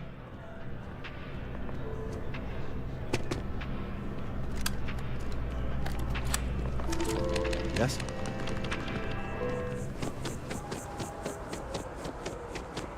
Chunks will take years off your life. I'm telling you.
Welcome. If you're looking for the best cut of meat in the settled systems, look no further.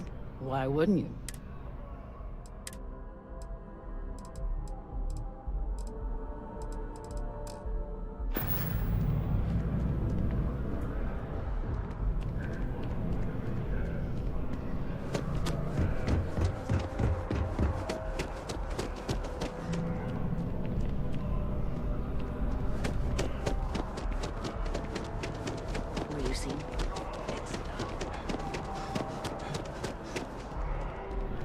I bet whoever came up with bad news travels fast wasn't taking interstellar distances into account.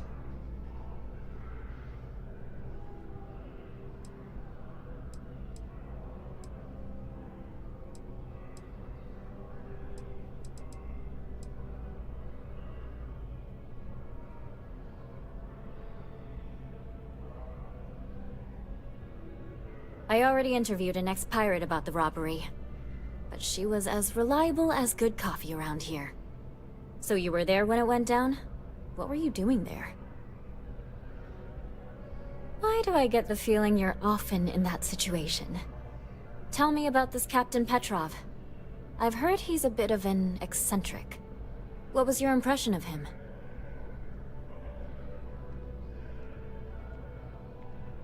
I would have loved to have seen it. I'm sure it would make a good story right there.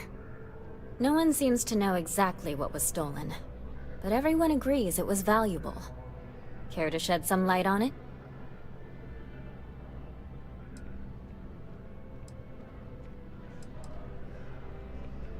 I don't blame you. Last question. About, and I'm quoting, a zoo gone wild. The other source swore up and down that alien creatures got out of their cages and went on a rampage. Please, please, please tell me she was telling the truth.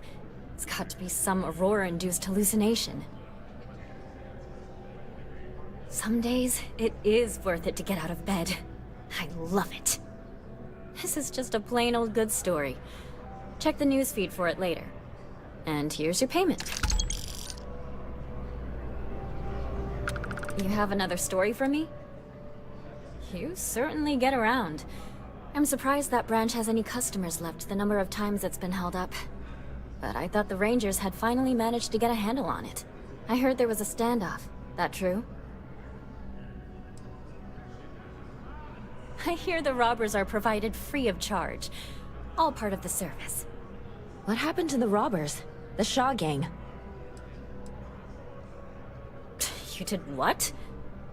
I mean, you're well spoken, but a hostage negotiator?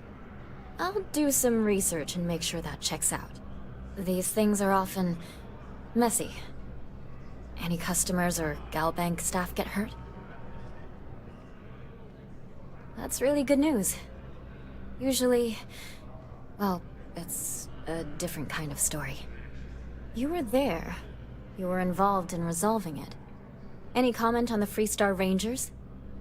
Having another high-profile robbery in their own backyard is a bit of a black eye.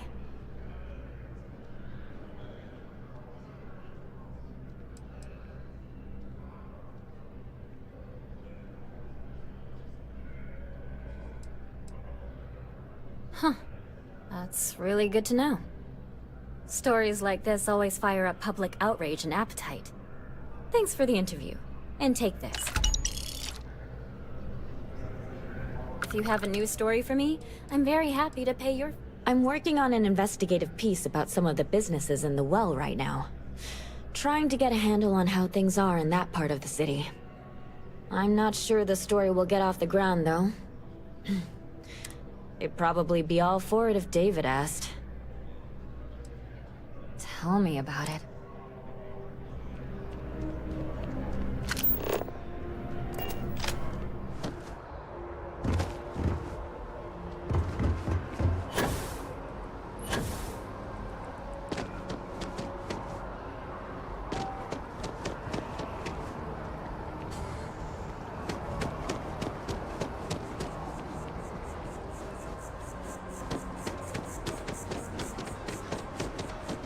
Full spacesuit. Something for you when you have a moment. We should make sure we're well supplied for the trip. Next stop, Cassiopeia, I assume. I'm pleased to report that our Welcome to UC. Oh.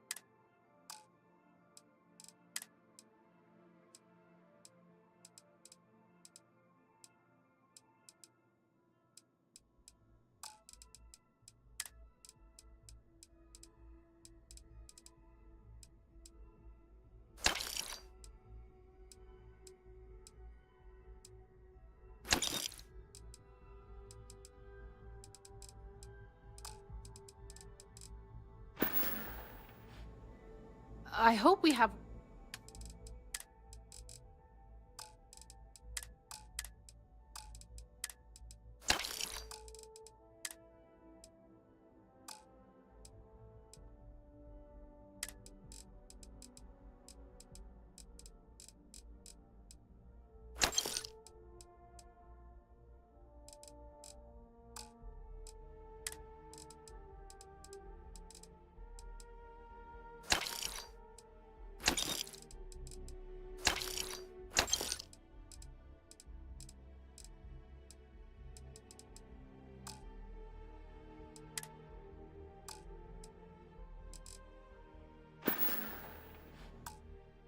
Right. Come back if you need something else.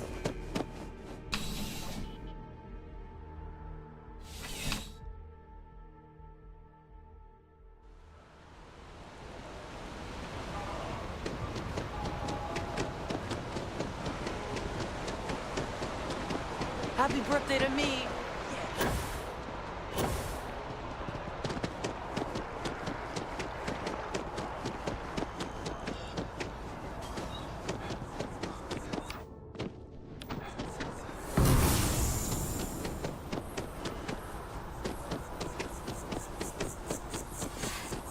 Aquilus has seen so much.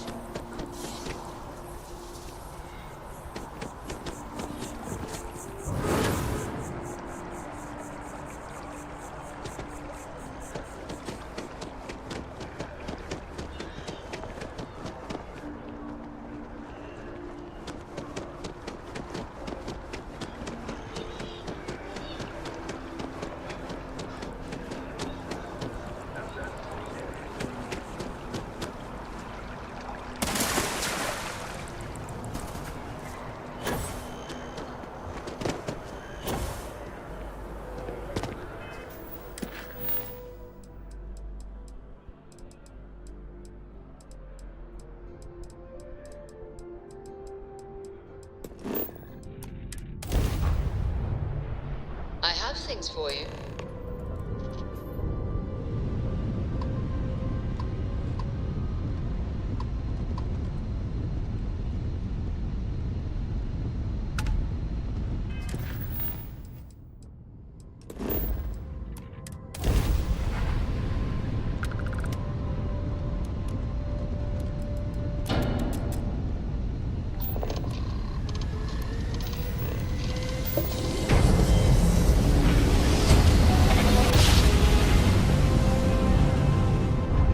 Jump spinning down.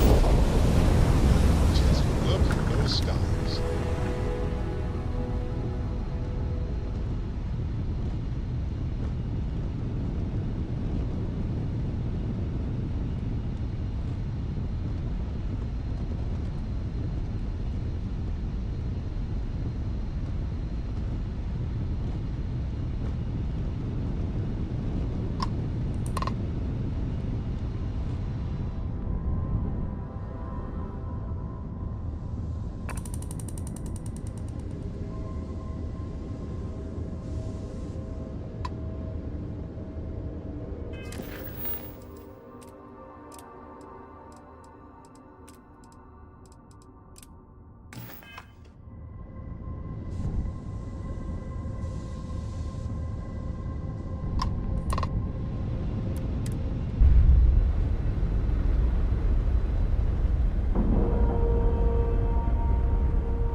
Now docked.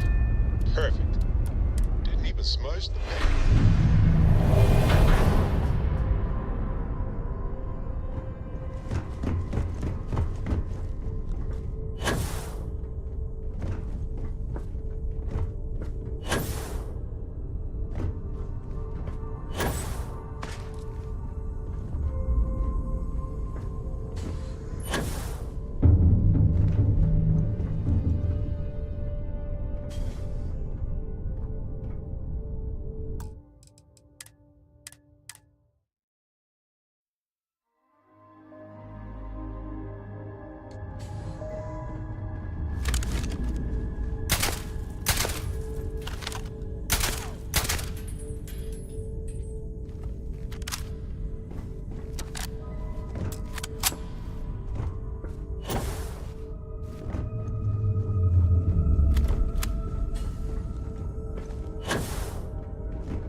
Grav jump spinning down.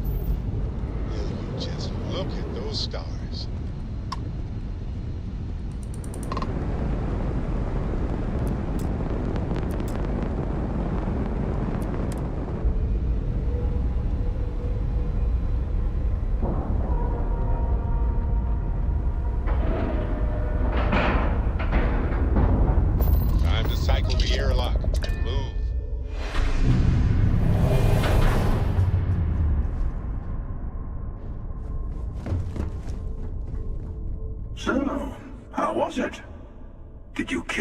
Aquilus, as I asked? Or did you let him go? Funny. Doesn't quite feel the way I was expecting. Well, no matter. Next universe, I'll handle it myself. See if that makes a difference.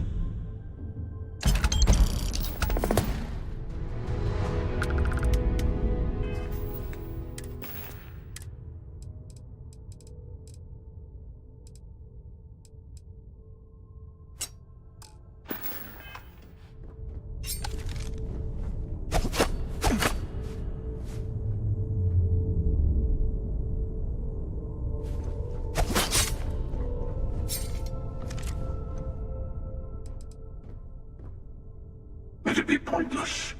The last artifact is always temperamental. It's like it wants all of its siblings in one place. We need to bring all the others to it. I'll have mine, the emissary will have theirs. That just leaves you and Constellation.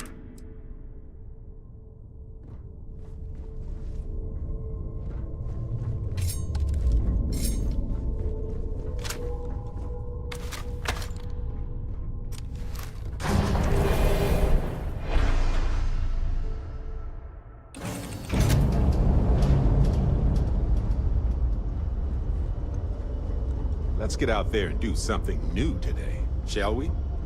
This is the Unity, the multiverse.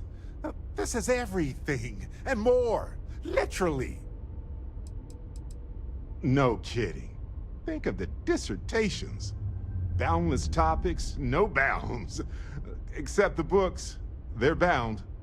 This explains so much, though. They're disorganized, petty, weird, and also deeply fascinating at the same time. Because they are just people. We never rule that out, but it feels so good to know we weren't fighting against robot alien ghost gods or something.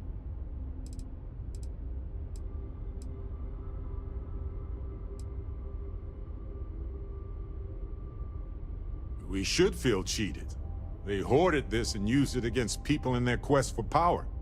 But it all comes back to this. We don't know what will happen if you enter the Unity. You might lose yourself or become a two-headed space shark. There are too many variables. What? No. I just have to go back and forth about it for a while first, and then I'll be completely fine. Just part of my process. Of course, at the end of the day, it's your choice. But I will say this. Our entire purpose in Constellation is to explore. Why would we stop now? I'm with you. I'm not gonna hold you back. But if you know, become evil or whatever, I'm also not gonna have your back. Anytime. The possibility of turning evil aside, I appreciate you taking the lead on this. You're guiding Constellation to new frontiers, new discoveries, and we should all follow your example. On that note, there's something else I'd like to discuss with you, if you have time. It's not on the scale of entering the Unity, but it is tangentially related. You know where to find me. Hey, Dusty. If you're ever thinking to yourself, I could really listen to Barrett's dulcet voice right now. Then instead of dreaming about me, stop by and say hello, okay?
ships no longer docked. We're free.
Unknown vessel, colonists here in distress.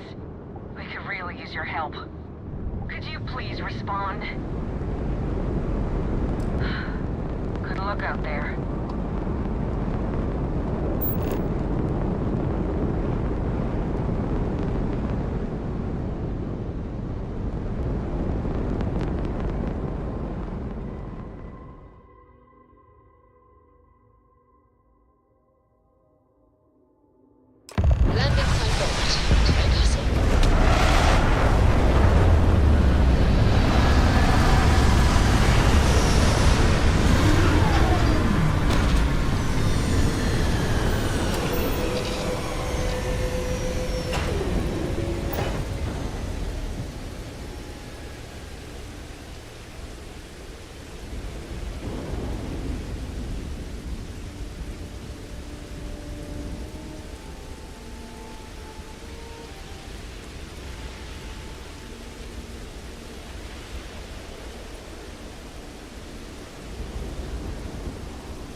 believe I'm here.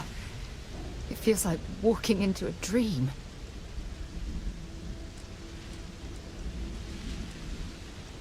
I'm okay. It's just so surreal. Phew. Okay, so let me get my bearings for a moment. Yes, this looks correct. Those rock formations nearby look familiar. My old campsite shouldn't be far.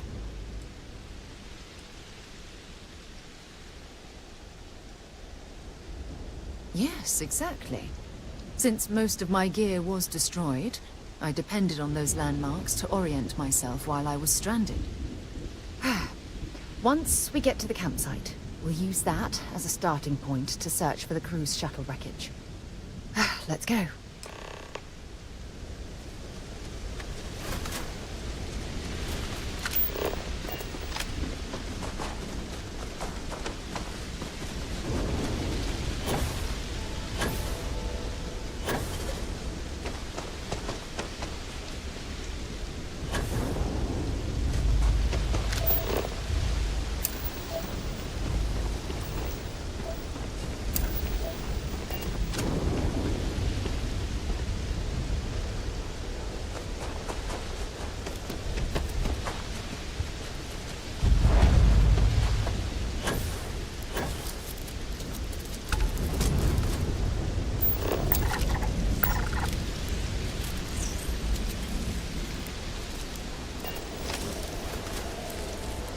This must be some debris from my shuttle.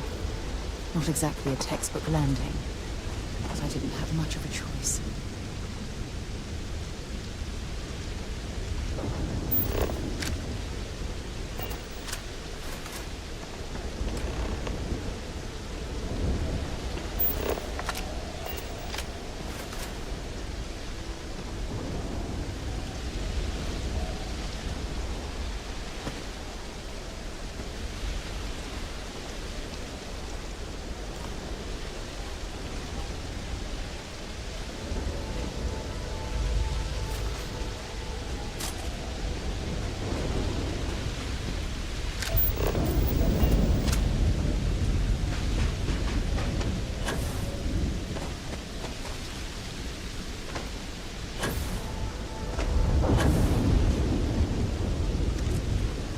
Well, this is it. Not exactly Paradiso, is it?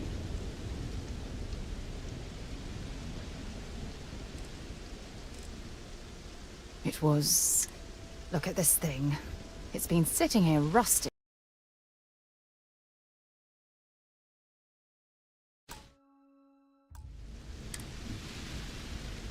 Sure, when I was stranded, I set up a distress beacon powered by the beacon was up there,